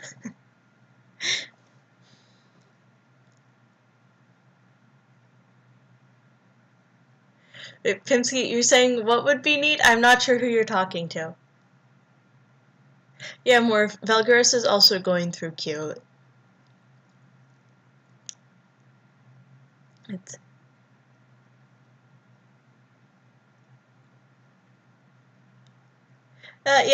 we talked about this before. Just because if the build's still solid in access, and it should be, then it should at least be able to see quite a bit about command. Even if we're not like taking anything to actually do the extended stuff in command, and get pluses, because I have a lot of suspicions, but I haven't actually seen the special enemies in there. So that it should at least be able to survive and see a lot.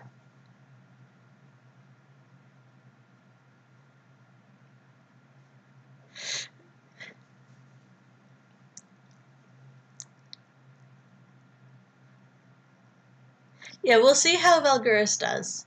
But yeah, should be able to see a lot.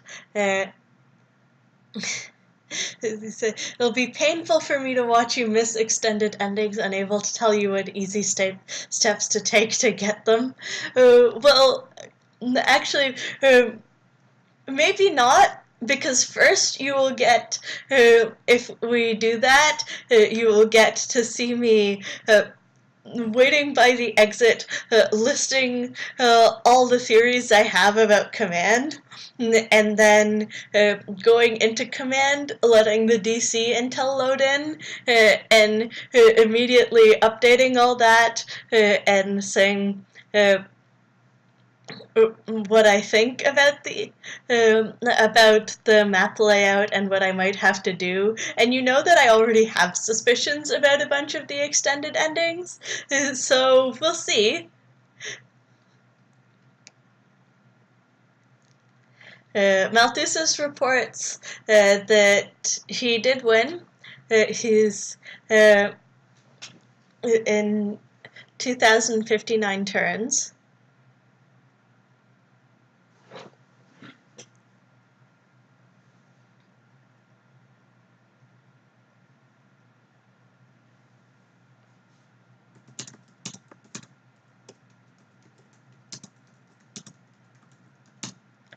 I'm just checking with them if I can unpause this stream without showing command spoilers, or if I need to reload it.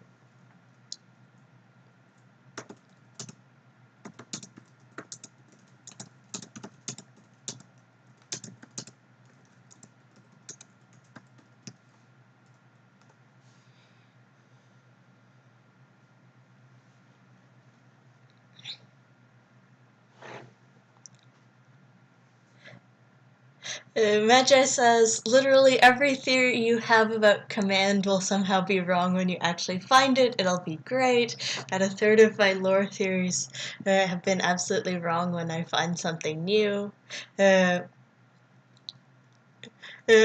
can definitely see how that would happen in the Cogmind lore. I have, however, a lot of practice with theorizing. To the point that I have had people think that I've been somewhere I haven't been, and just assume that I've been there and proceed to uh,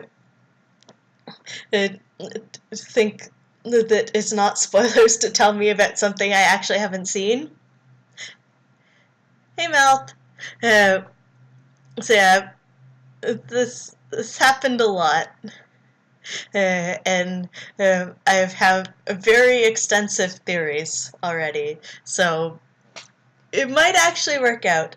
If Pimsky is saying more stuff to say on uh, effects of tank items, yeah, that would be good. It will give you things to talk about while I demonstrate playing.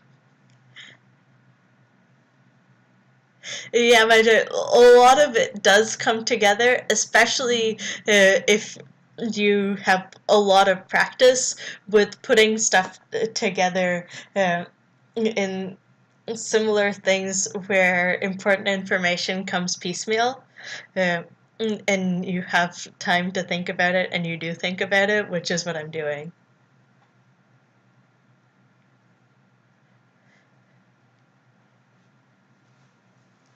And now in chat we have Pimsky and Mouth actually having the discussion about why not take the bottom exit and extension. For those who don't know, the bottom exit is that terminal that was beneath the behemoths. If you it can open a door, and behind that door is another exit out. Oh, Cartesian says that he actually should have done that. Okay, that's a different assessment. Yes, Pimsky, I see. I have learned now.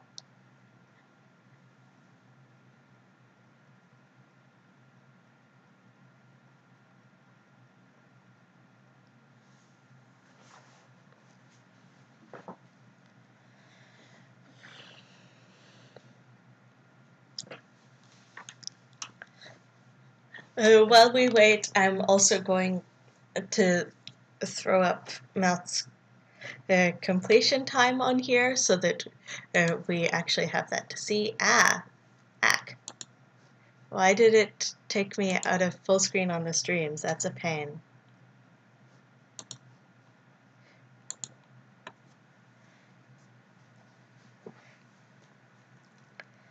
All I did was tell the OBS preview, which I'm using to see what you guys will see to get out of full screen, not everything.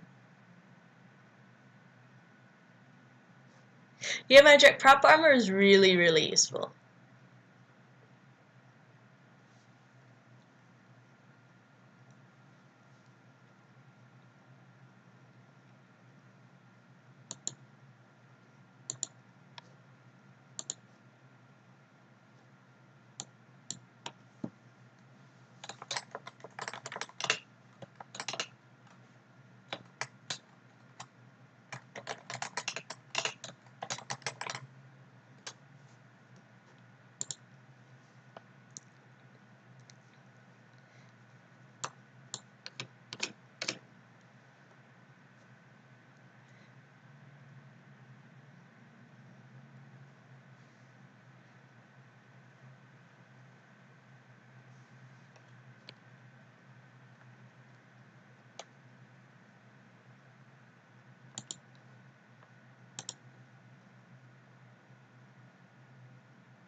Yeah, Magic. Flying, you get dodge boost, and you're also taking far, far fewer shots because you just move so much faster.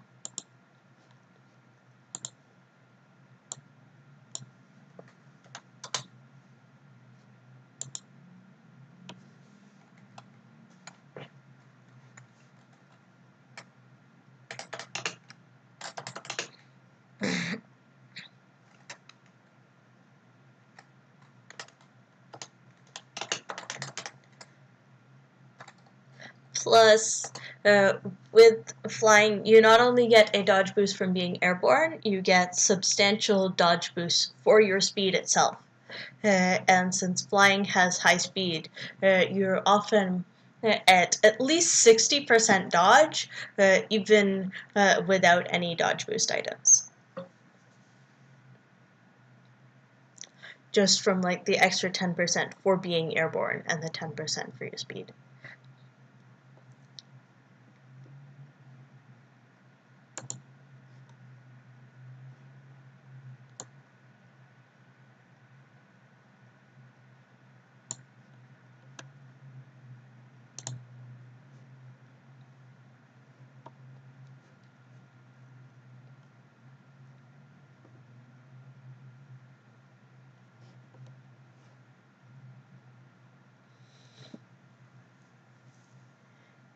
Imagine you're trained to fear cannon shots to the face because if you're taking one cannon shot as combat, you're probably taking a lot more until you kill them, and behemoths are very hard to kill.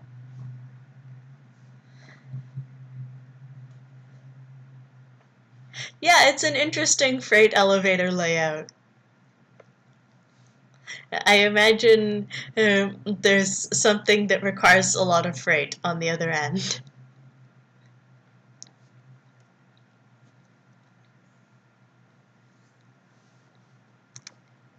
Yeah, Valkyris is negative energy. That's something of a problem.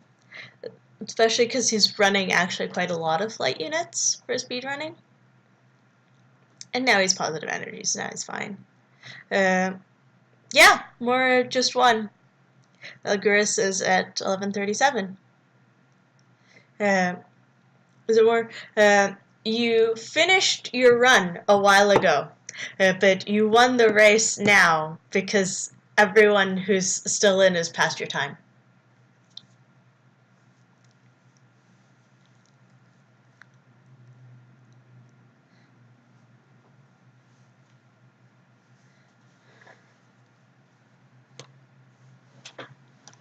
So yes, congratulations. We will still have Valkyries finish because we do record all results in a spreadsheet.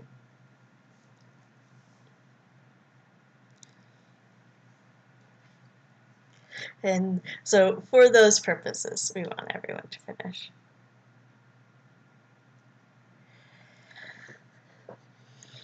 Ninja says, check Mel's score sheet. I want to see what sort of crazy points he got. He'll have gotten some points for equipping the Cedric's Broadsword. He'll have gotten a bunch of points also for eating the thing that turned his HUD blue. And the accompanying bonuses for winning with that. But yeah, he says nothing special, just those bonuses for W2.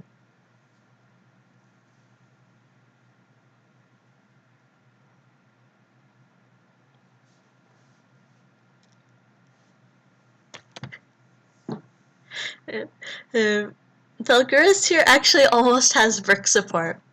He's got 3 arrays going. Blue flavored HUD, indeed more.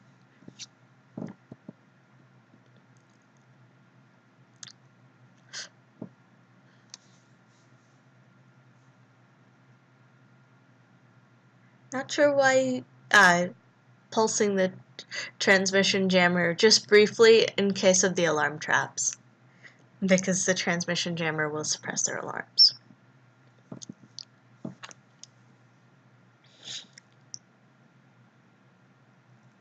Valguris' support, it's pretty high. It's not shown directly here, but look at his arrays.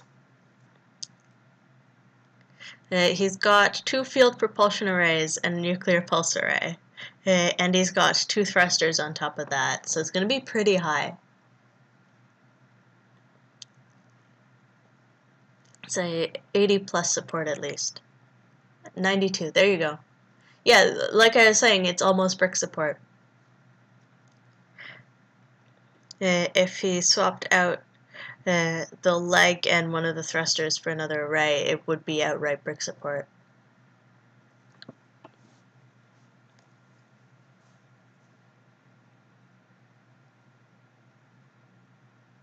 AJ says, 92 support on flight, what the heck is the world coming to? Bricks tend to go over 100 actually, if you do the full brick build. And they're using that to lift things like tank armor and advanced force fields.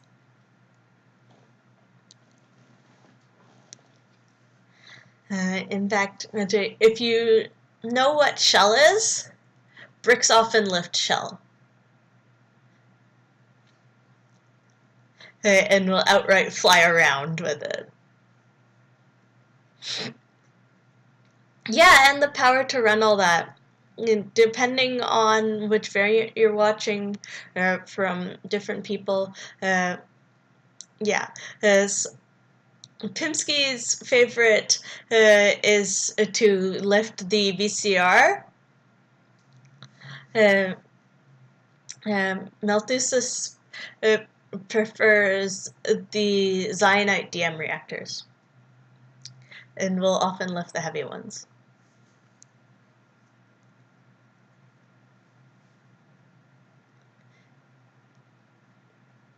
So yeah, they lift quite a lot on the brick builds.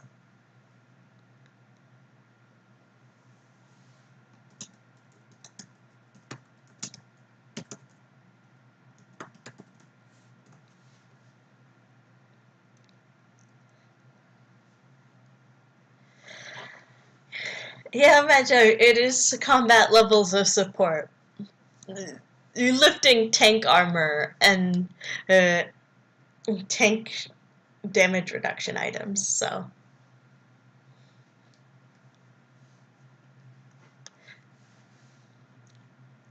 Also combat grade engines. So.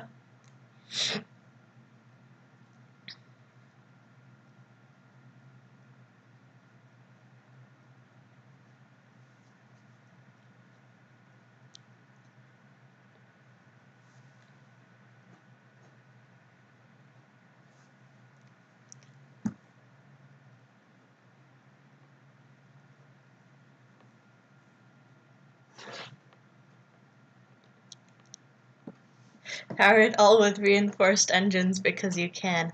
Actually, the brick tends to really use most of its support. It doesn't tend to have stuff left over for reinforced engines.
You see in chat discussion about variations of the flying brick.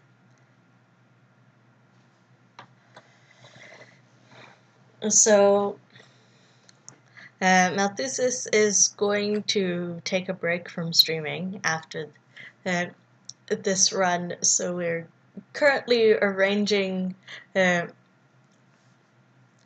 to see if someone will swap in for the next run.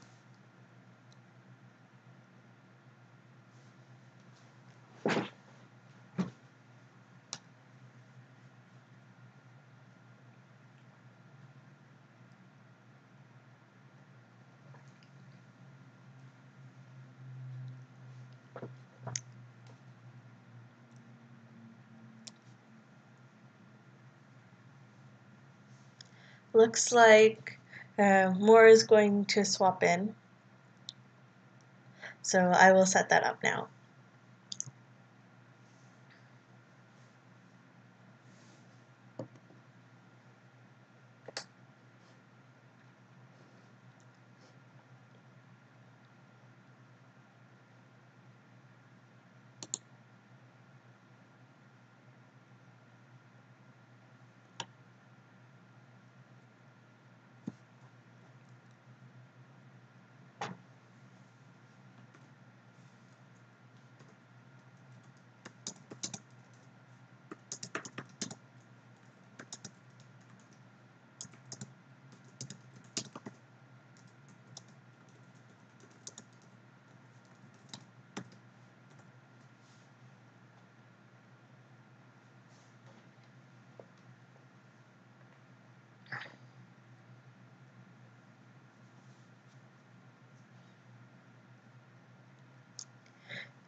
You see Valgyr's still wandering around access.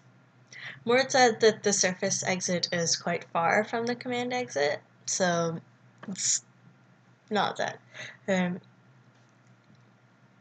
surprising, really.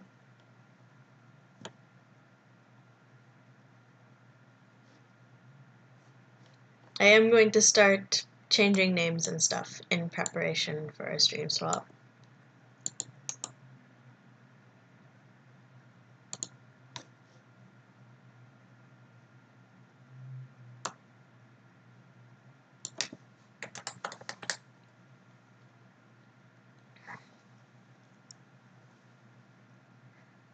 Moore says the surface exit is north of Valgyrus.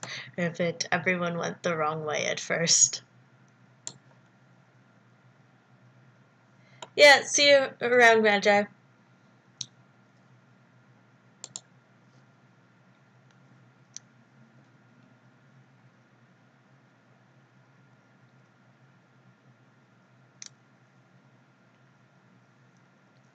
Alright, see you, Pimsky. Thanks for coming.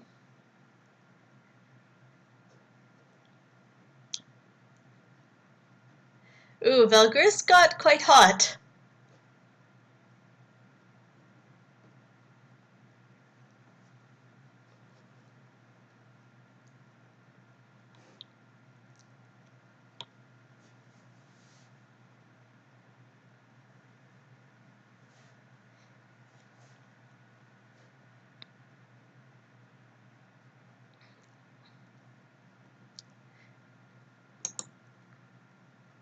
Normally don't get that hot in speedruns.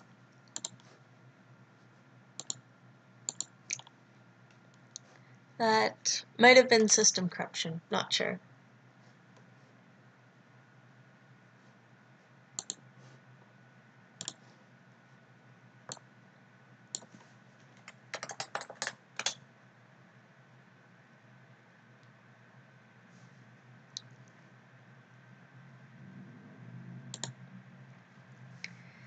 And Horse stream is up.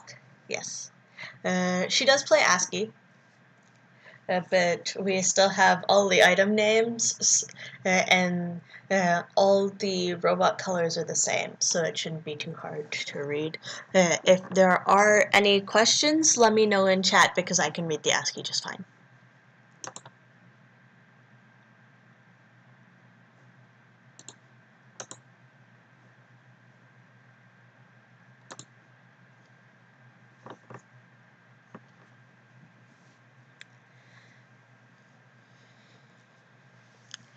She's just gotten set up for the next run. It won't, not for this one itself. That's okay. Yeah, Valgyrus now knows where the surface is. He's just cut through the side. And so he got it, 1356.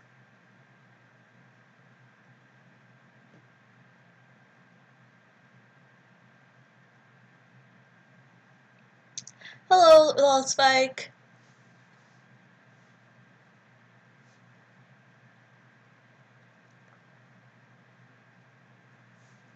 do feel free to ask any questions you have.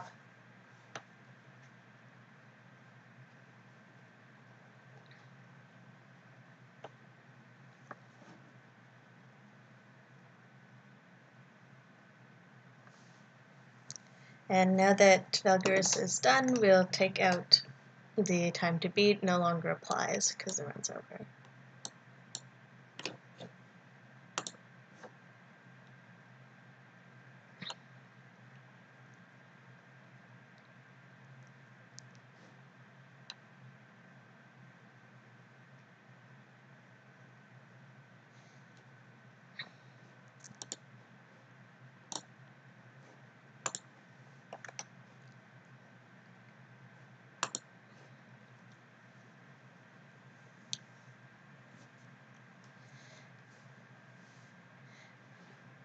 Haven't played. Yeah, you'll probably learn a fair bit from the races. Speedrunning, it's difficult enough that it's generally recommended that you play, that you won first. But you, but if you've gotten close, you probably will learn a fair bit. Do feel free to ask any questions about the strategy or tactics you're seeing, both for speedruns and in general. We have a lot of experienced players here.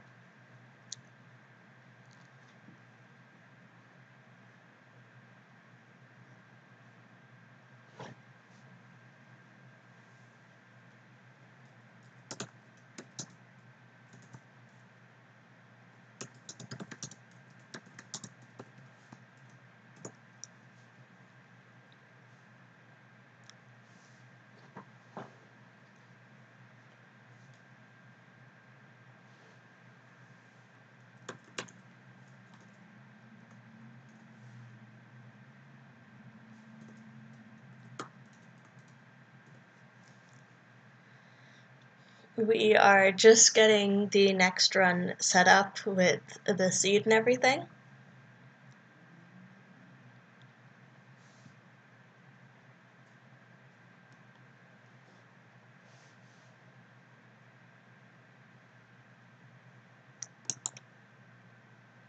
And we have our seed. It is Refinery Sensor Claw, but just to let our streamers have a little bit of a break to go to the washroom or get snacks quickly or something, we're going to actually start at 25 after.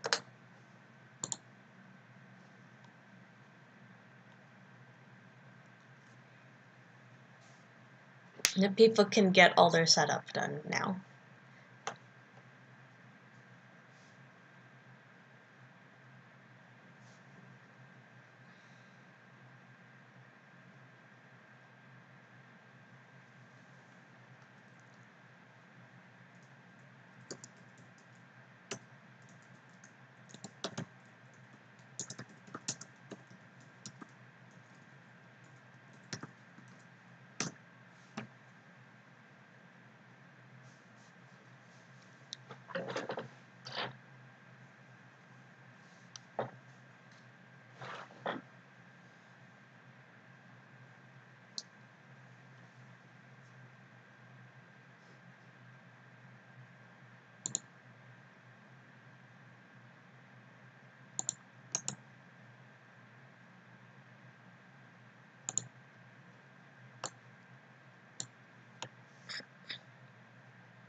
Here you go. Just a nice notice for anyone coming in.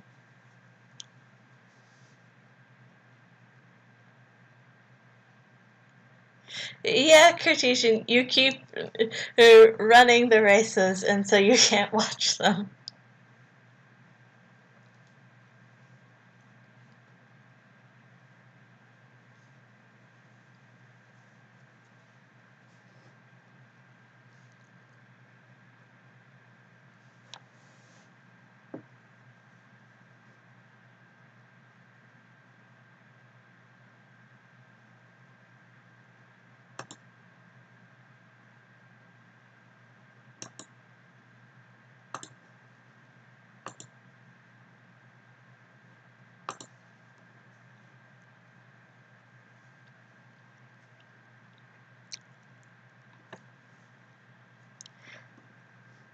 Yeah, this is probably still fun in VODs.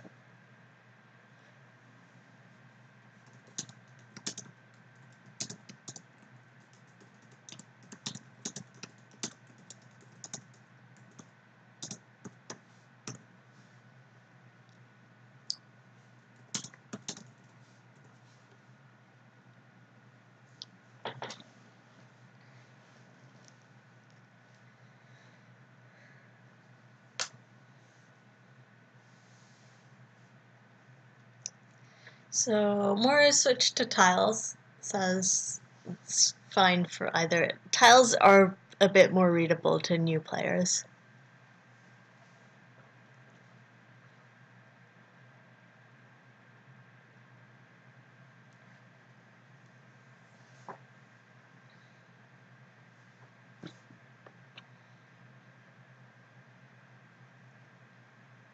So while we're waiting, Spike, when you were playing earlier, what type of build did you like? Or types? You may well like multiple. Most people have a preference.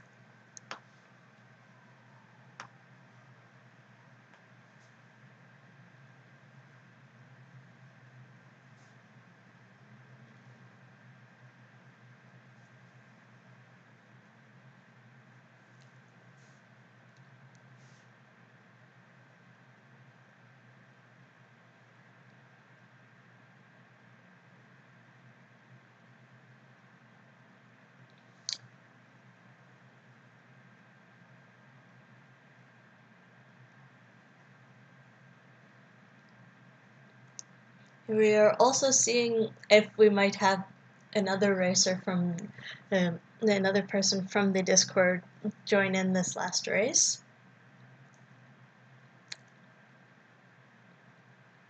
This is going to be the last one of the day. More than 3 is quite a bit for a day.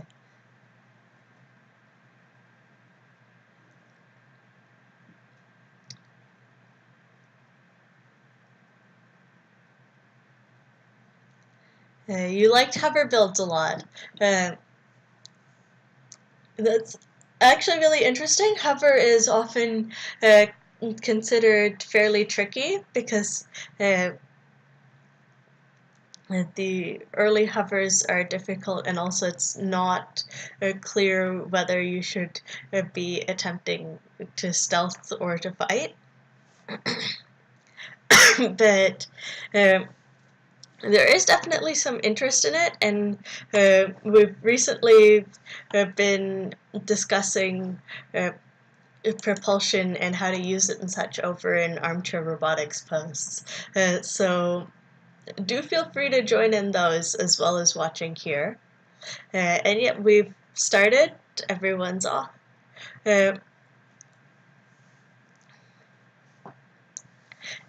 early swarmers, not fun.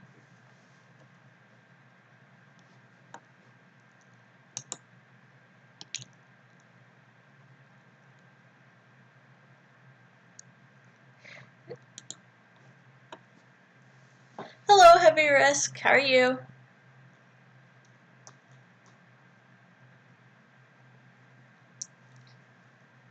It looks like it's like I was saying, hover is tricky in that way. If you're still trying to win, you might find it interesting to focus on one or the other and pick your propulsion accordingly. Because in Cogmind, really, as you move up in the complex, you do want to be more focused on something.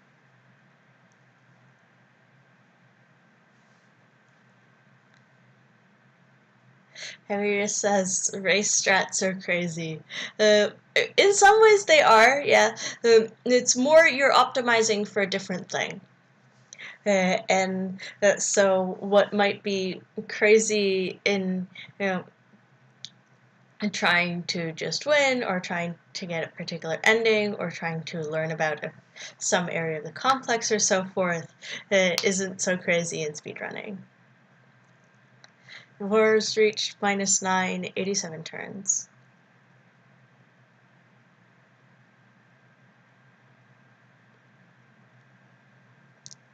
Access main is still easy here.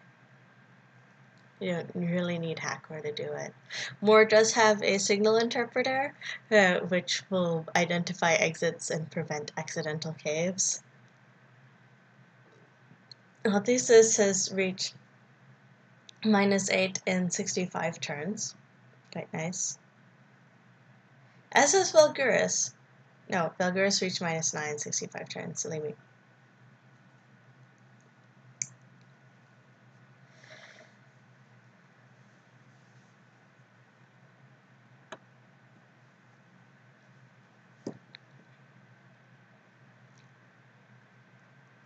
More swarmers. And the faulty flight unit is doing nothing but coverage.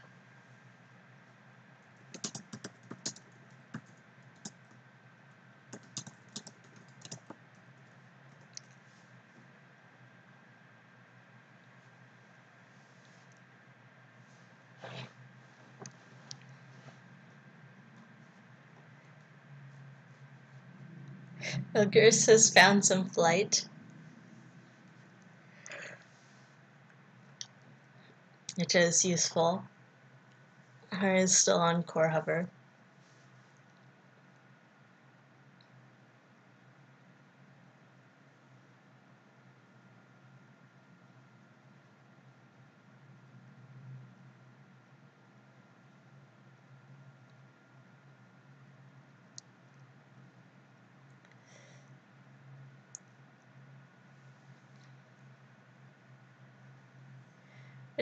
Having to ram recyclers. Not a very happy time. Odysseus reports he's reached -8 in 112 turns. Hey Amphouse, how are you? Other than tired from work, you said that in Discord.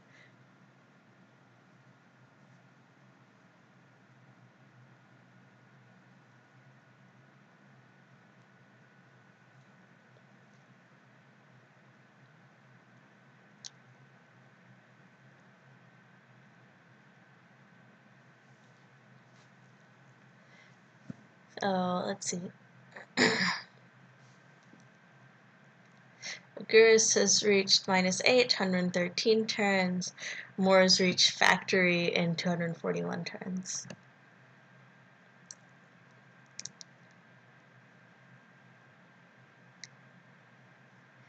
Oh, unfortunate. So when a new map is generated, operators are spawned by the terminals they're attached to. So if you're moving very quickly and you're very close to the operator, it will likely still be very close to its terminal. It says, happy to be here. Yep, happy to have you.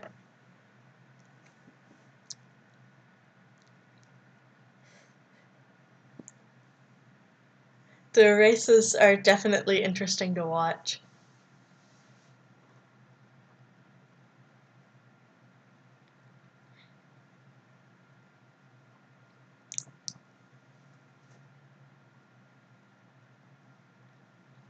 It's also really neat to see, because they are the same seed, we can see how different players approach the seed in terms of strategy and tactics, and see some stuff about exactly what generation is tied to the seed and what isn't. Yeah, this hasn't been the most forgiving start for speedrunning. Oh, Valguris is in storage. An interesting choice. Odysseus reports he reached factory in 172 turns.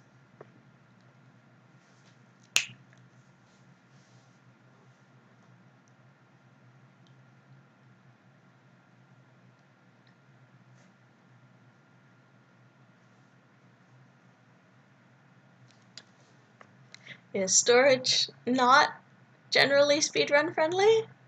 The prototype flight is very nice. But you can see the room is trapped.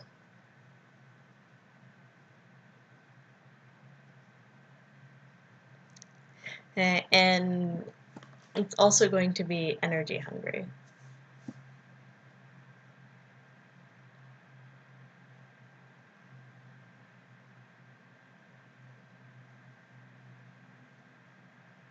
Also, moras in caves.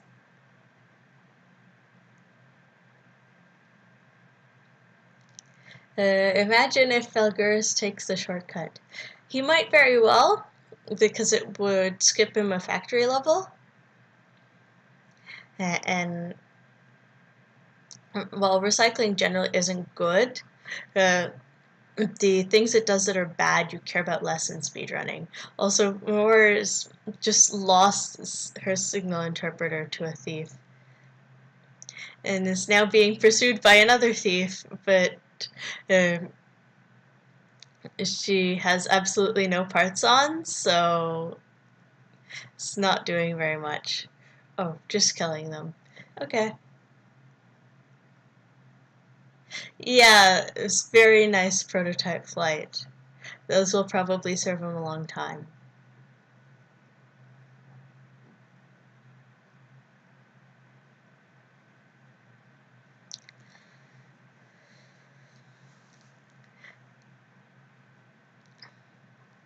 I have no idea what that derelict log gave, because that information would be shown in the logs and we had to cut them out to fit two players' interfaces on screen.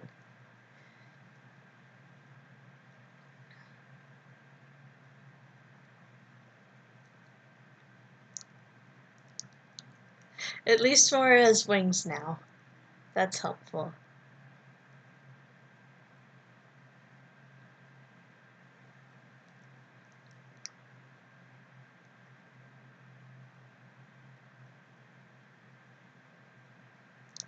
And there's the turn back exit from caves.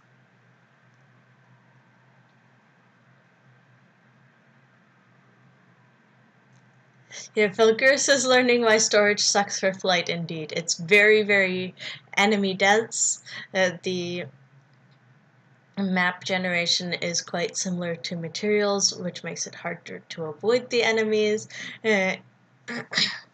And so, yeah, it is not fun to fly in. Well, at least it's not easy to fly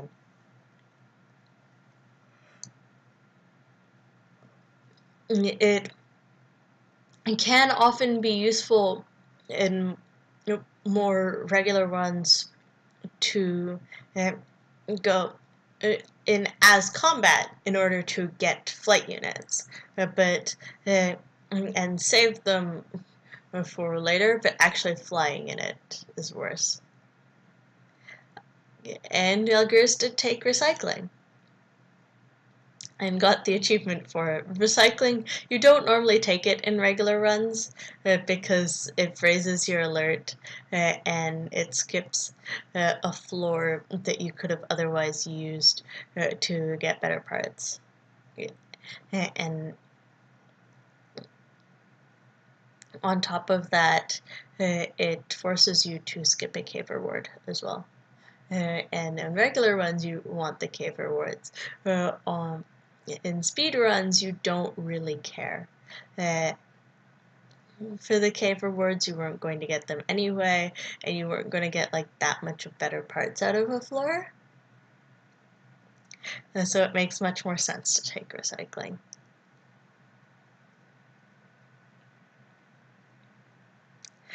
You can see the spotter drones. Every time one of those alert unidentified potential threat things comes up, that's raising this alert for the next for the rest of the game. It'll decay as alert normally does, but it's raising his alert going in. Thesis is reached -6 at 403 turns.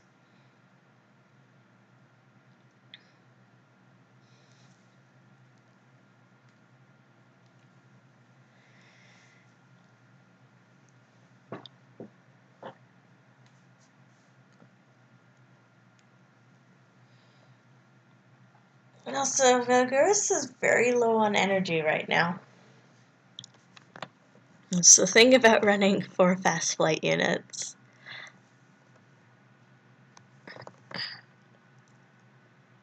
Yeah, you can see it's gotten a double evolution.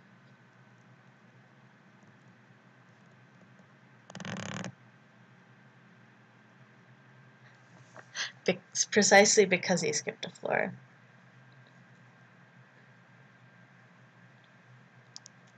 Also, more is energy balanced, but right on the boundary between an alert and a warning, so it keeps changing for her.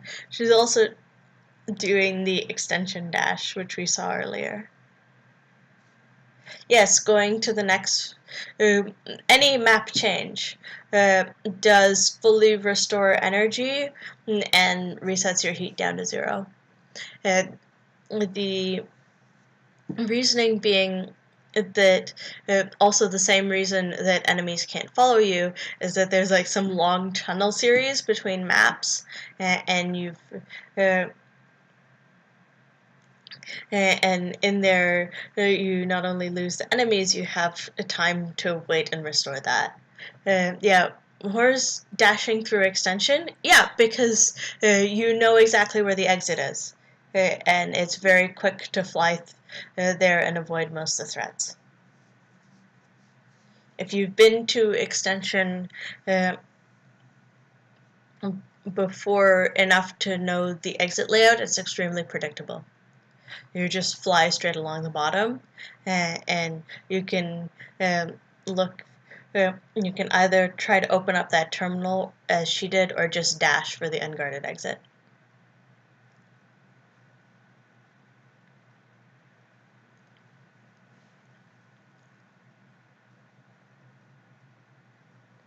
Yeah, -5 in 850 something. I didn't catch it exactly.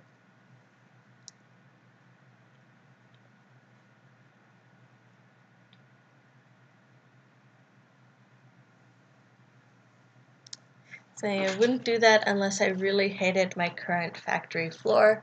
Well, the thing is, taking the extension exit is very reliable, that you can that you will get to the next floor just by dashing straight across extension, where unless you're really pretty sure that on your current factory floor you can find a main exit up in less moves than it would take you to dash across extension, it makes sense.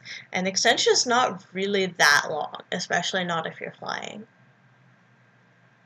And you really only have to dash past the one area with enemies, and all of those enemies are slow. They can't follow you well.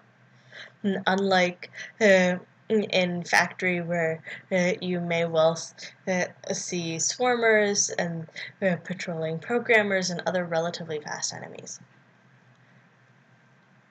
that at least have better abilities to follow you. You may still be faster than all of them if you have enough flight, but they're still much better at following you than sentries and behemoths are. And so you don't actually take that much damage.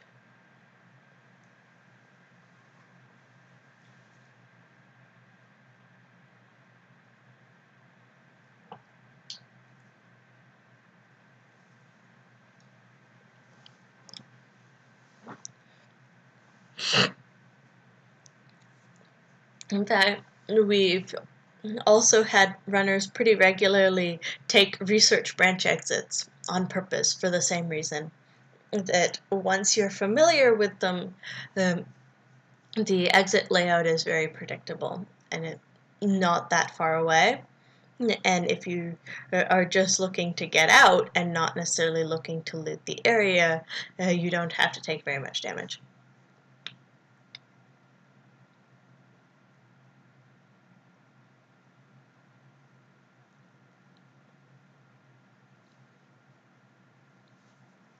Moore's found some drones, likely useful for exploring alternative routes, though one of them is being a distraction right now.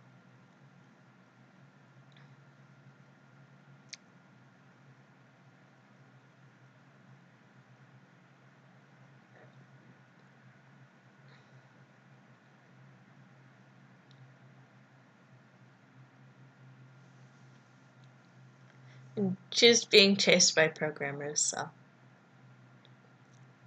Which is not fun. System corruption is not fun in speedruns. I wonder if you would take AAs if you came across them. Could take SB for the access door. Actually, we had people do that in the very last run. The very last race, we had people doing that. We also had some people take CRM for the points. And last week, we had someone take the SR. We've had a network error. Let me reload. There we go.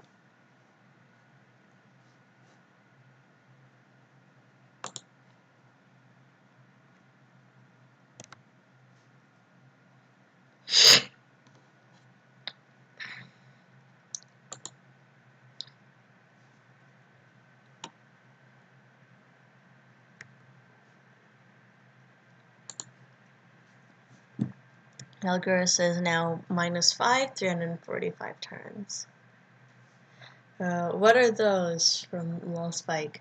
The things we're referring to by abbreviations, you mean? If so, we are referring to those by abbreviations because they are spoilery things that you can get in the research branches.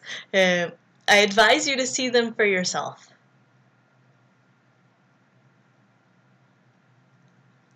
They're very, very nice items.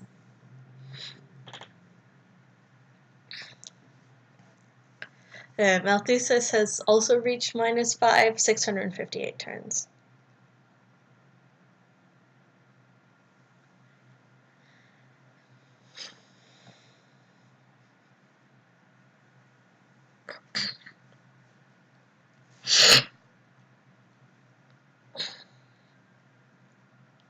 Nora's built up a fair amount of hacking, which will be very useful, but only has one thruster, which is likely going to be something more of a problem if it breaks. Well, Valguris has no hacker of any kind, but quite a few flight units. Though he's currently, it was going around on core hover a bit for energy, I believe.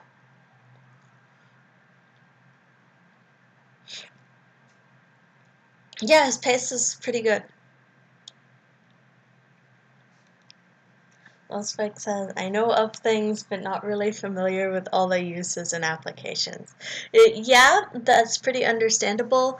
A lot of the things, especially at that kind of level, they're more useful for either particular strategies in play, in getting through access and so forth, or for extended endgame content, which, if you haven't won, you probably haven't seen.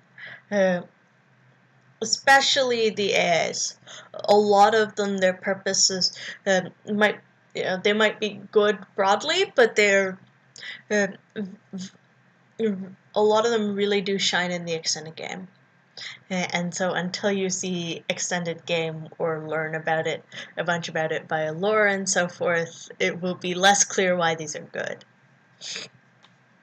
Or at least what they're for.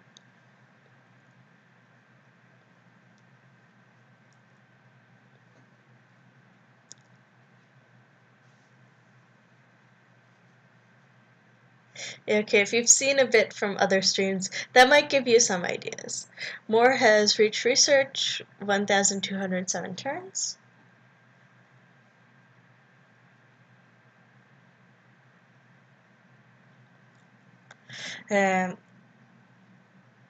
Actually, Cogmind speedruns are very spoiler light compared to other games, simply because most of the spoilers actually lie in branches, which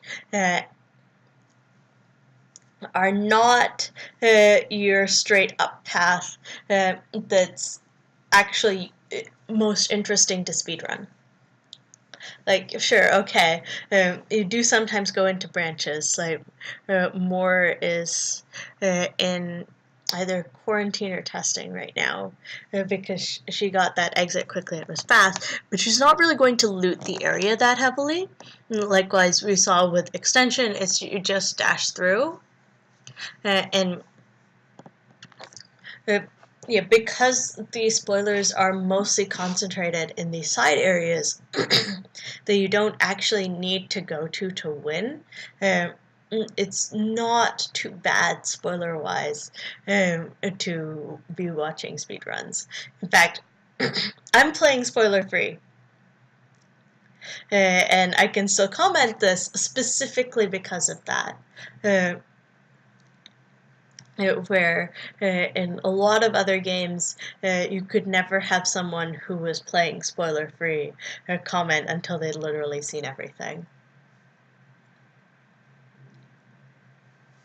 Yeah, like racers, if they wind up in the caves, they take the turn back exit instead of taking the caves reward. It's, and a lot of the similar places aren't really that interesting for speedrunners to take, right? And like the super secret branches and so forth all have places where you can turn back first before getting there. And the speedrunner will generally be interested in that, in turning back first rather than spending extra time to go to and loot the super secret place because they're spending extra time. Yeah, so more is in testing, as we see. I mean, cooled Nova Cannon, stuff like that. That's nice for door breaking. Not really going to be doing very much fighting with it. Nalthusis says -4, 943 turns. Yeah, and because we get some pretty fast players in terms of real-time play. I play a lot slower than this in real time. You might remember my dual commentary stream where partly because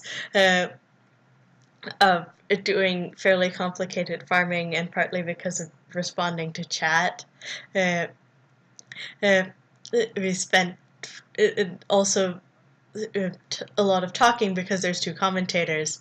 We spent 4 hours in materials. And yeah, the cooled Nova Cannon is for access for that last door.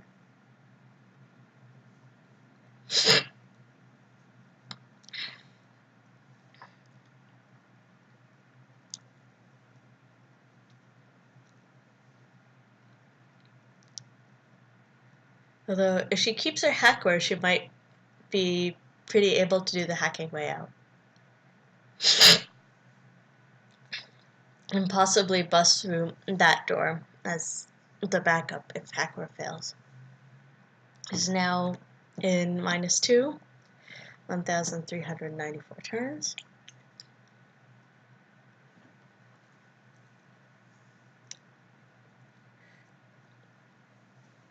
Yeah, the biggest real spoiler in Cogmind speedrunning is the surface exit layout for people who haven't seen it yet.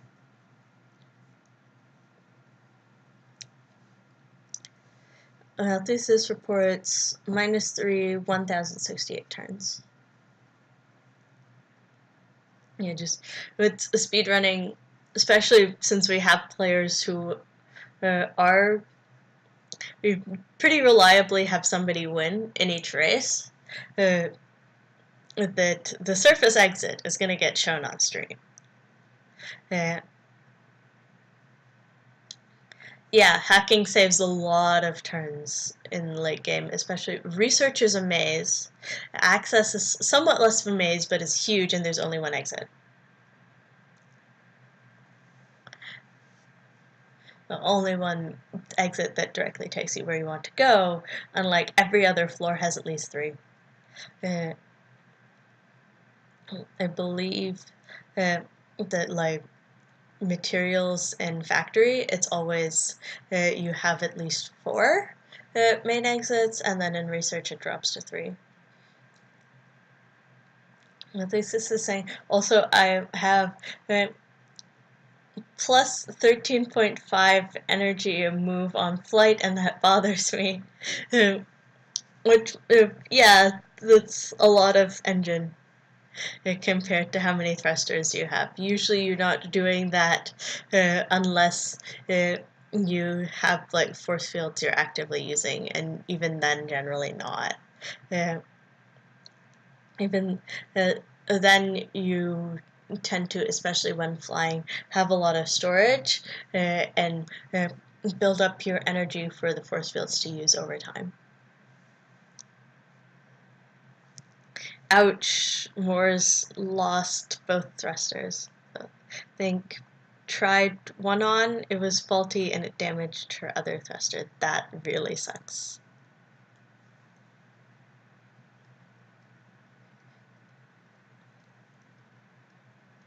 Yeah, and so had to drop stuff to get back to fast on core hover. And she's no longer faster than swarmers too, which is a problem because she's being tailed by a lot of swarmers. She may at some point have to pull the launcher out to get rid of them.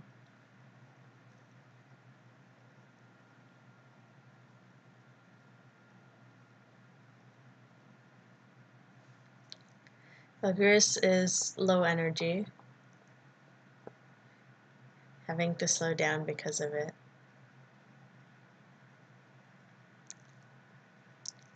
Yeah, it was pretty unlucky that not only the part was faulty, but the malfunction it chose was to permanently disable something else rather than like just damage it, or an energy drain, or a heat overflow, or corruption, or any number of other things.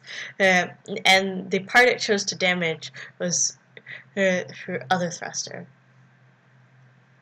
Still reached access, 1,533 turns.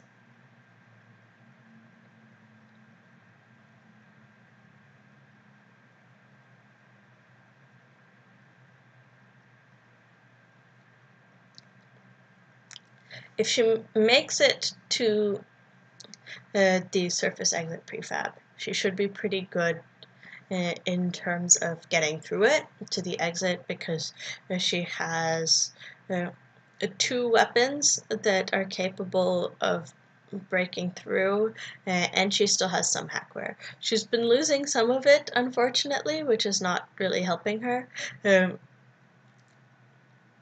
But yeah, she is pretty sure that she can get through if she gets there.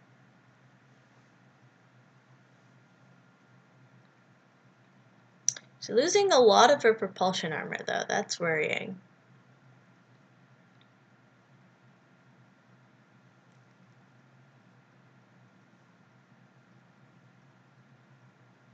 Down to a leg and a wheel, 42% core exposure. Oh, there's the exit! Wow. Took a really nice path. And it's the hacker entrance, too. She may be able to hack the door open.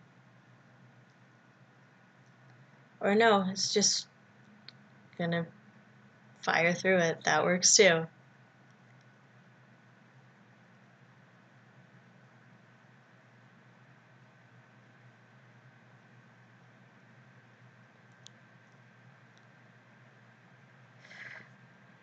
Took some hits to do that, but there we go. 1,607 turns. Yeah, surface exit pretty close, and she went pretty much straight there.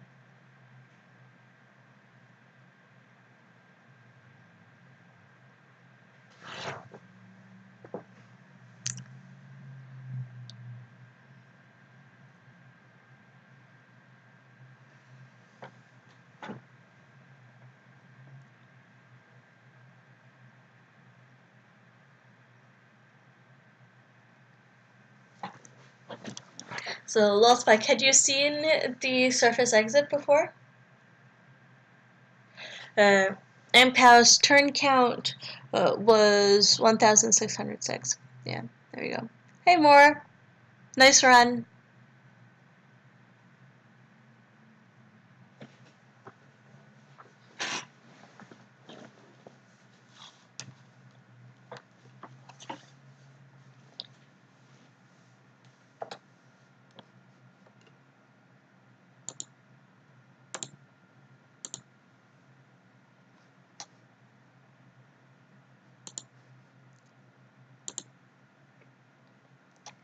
Fortunately, sometimes hitting escape to get out of the preview also pushes all the streams out of full screen. It's a pain. Oh yeah, well, it's like you'd seen the surface prefab, so you knew what that looked like. Okay.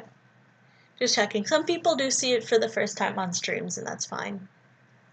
Malthusa says he's reached -2, 1,301 turns.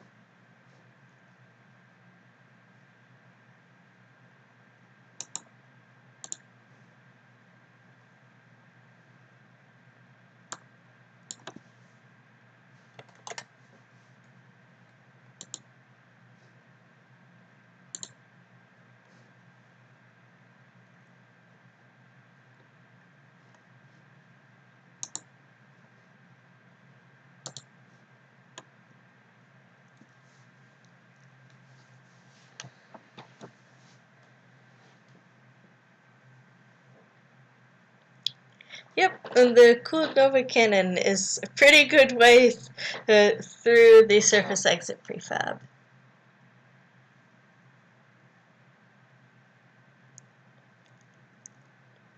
Nice weapon. Not really a little gun, but a nice weapon for sure. Hey, Xylan! We're almost done the third race of the day.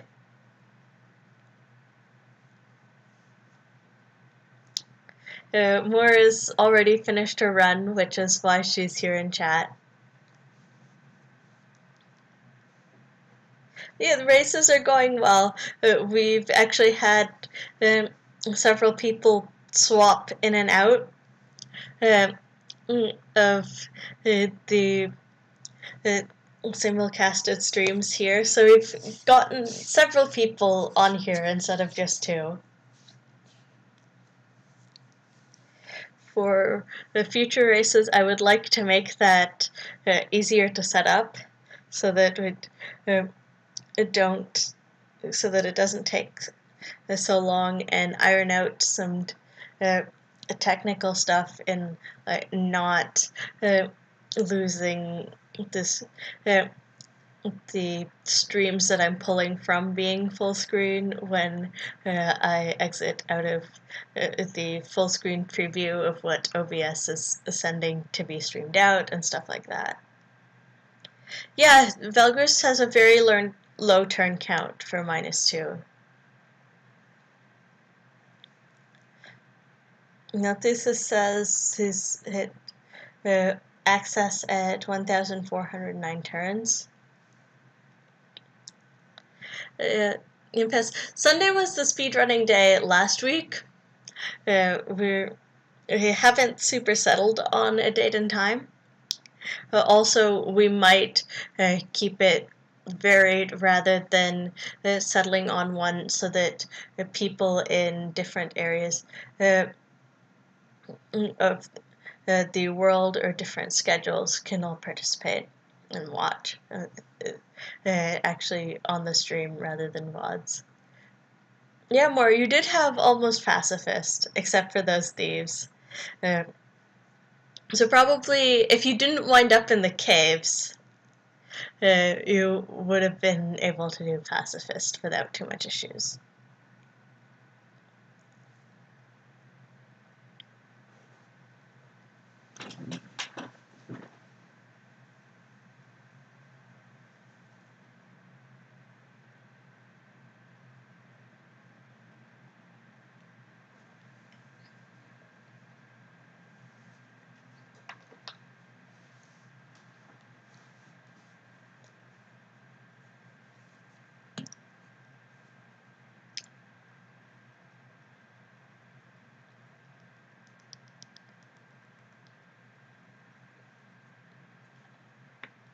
This says he's reached the surface exit, at least the surface exit prefab, 1,456 turns, but his on the locked side is not through yet. Yeah, in this particular competition, pacifist is just a style thing. In Cogmind scoring, it does give you a fairly large point bonus if you win. But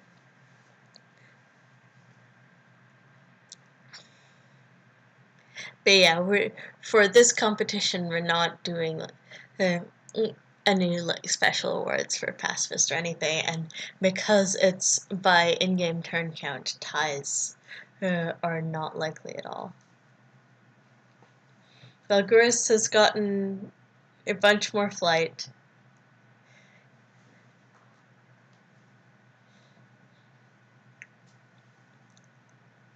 In fact, so like competitive score on the same speed. I mean, it would be interesting, but I think also you'd have people going, okay, if I want max score, then I'm going to do W6++, and it would take a long time to watch that kind of thing. Yeah, more Valguris is very nearly at the speed cap. Overload speed cap is 5, and he was at 6. Very fast to get around enemies, but also now he's very hot. Thanks, Xylan. The layout did take like, it's not something I don't know how to do, but it took work, and I'm glad that the work is paying off.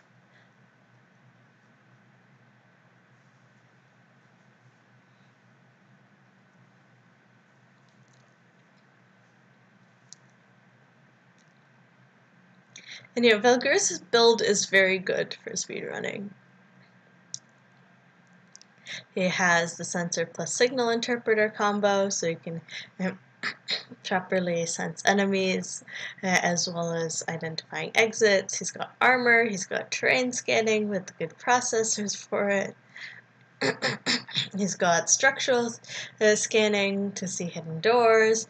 He has lots of flight, he has backup flight, he has weapons to get to the access door. Very nice. Yeah, seeing the items definitely does help avoid confusion. When we did this last week without the items, we were sometimes confused about did a runner pick something up, or what did they pick up, or so forth. So it is really helpful to have. Yep, using the fusion compressor. Because you're not using matter for really anything other than attaching parts. And he does want a lot of energy because he's running so much flight.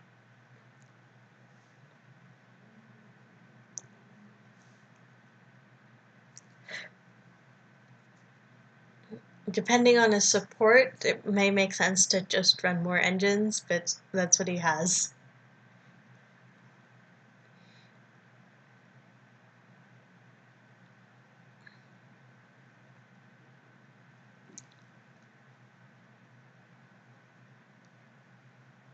Malthus's reports he died in -1.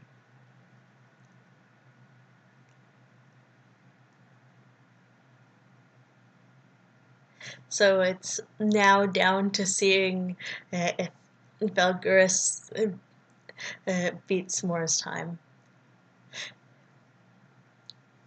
Yep, Valguris is using the fusion compressor not for the memes. Can I add support to the layout? I potentially could. I would have to look into exact positioning for that and see if it's something that positions well. Everything that I have, because so I can't, while the stream is running, I can't really change like what part of the Cogmind UI is being captured, because it just takes too long. So I'd have to see if that stays in an absolutely consistent position. And also I'd have to see where to put it on the layout. There's not a lot of room left, and we've already talked about like enlarging time and depth to make those more evident, because that is the primary measures of how is the run going. I do. Yeah, I figured you mean for next time. But even for next time, if it's not something that stays in exactly the same place, it's hard to actually have anywhere, because it's going to keep moving during a stream. If it does stay in exactly the same place, it could, and it wouldn't have that issue, but I'd still want to think about where the room for it would be.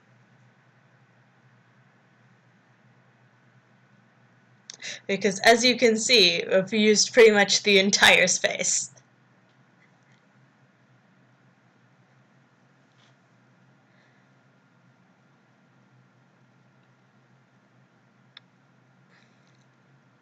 It definitely is something to consider, though, because yeah, as we've noticed, it is important.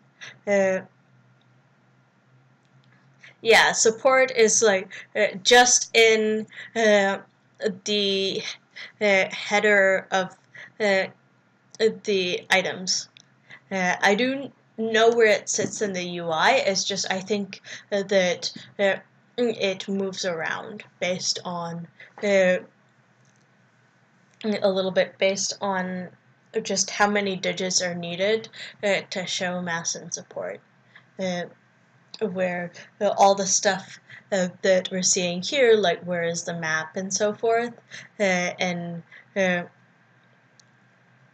is the core status and the build items and the inventory and so forth, that's all static. Yeah, that's a very fast time to access.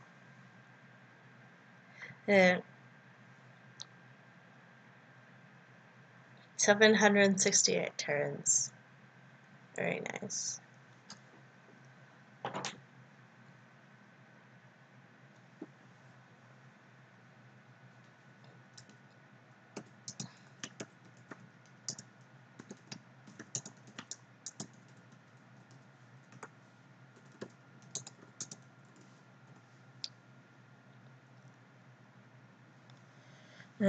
Sub 1000 could easily happen, yeah, because the exit is so close by.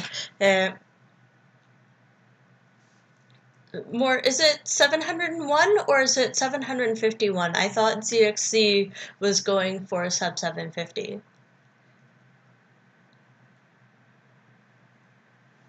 Yeah, Xylan, it is blind. It was, I believe it was ZXC was doing it and was doing like world record strategies rather than I want to reliably win fast strategies, and it had it on random seed for like a 3-hour stream, and was just going over and over and over again until he using the strategies until he got a good result. Wow, Valgyrus is really hot. Like, danger hot. Yeah, from running 3 engines and a lot of overloaded flight. It is helping him not take damage, and he can... and... so, it does work for uh, avoiding damage from enemies, but now he has to sit and cool down. Yeah, is playing with fire both literally and hot, and figuratively, and he's getting hot enough to actually get item damage. Morris says it is 701 turns. Okay, yeah, that's very impressive. And yeah, we knew this wasn't going to be a world record, but it's pretty, but it's still a very nice time.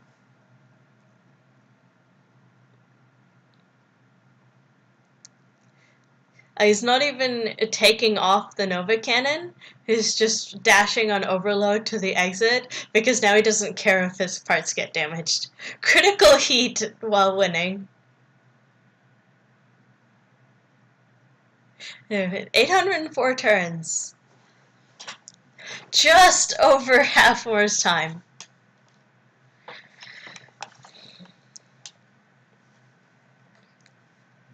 So now I will update that.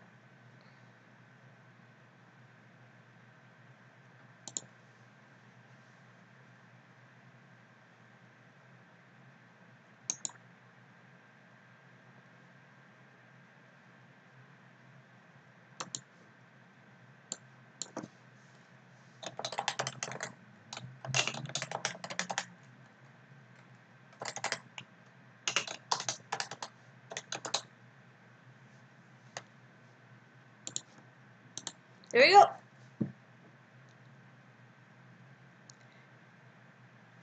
Yeah, this layout does not really play well with the animated endings because you can see that I've taken apart the UI. Oh, 103 turns. Ha ha ha.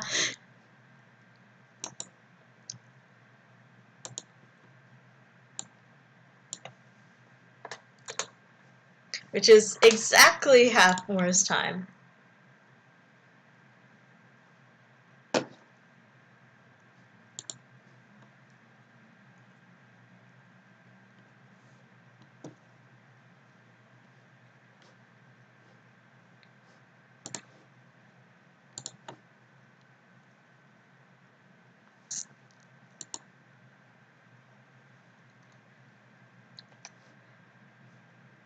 Yes, Island. Yes, why it just happened.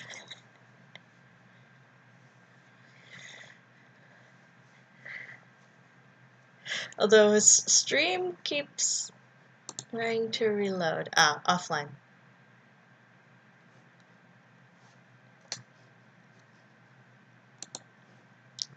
Yeah, the races are done for the day.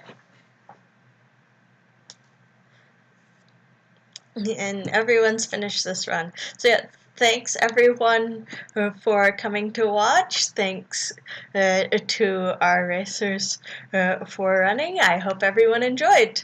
See you around.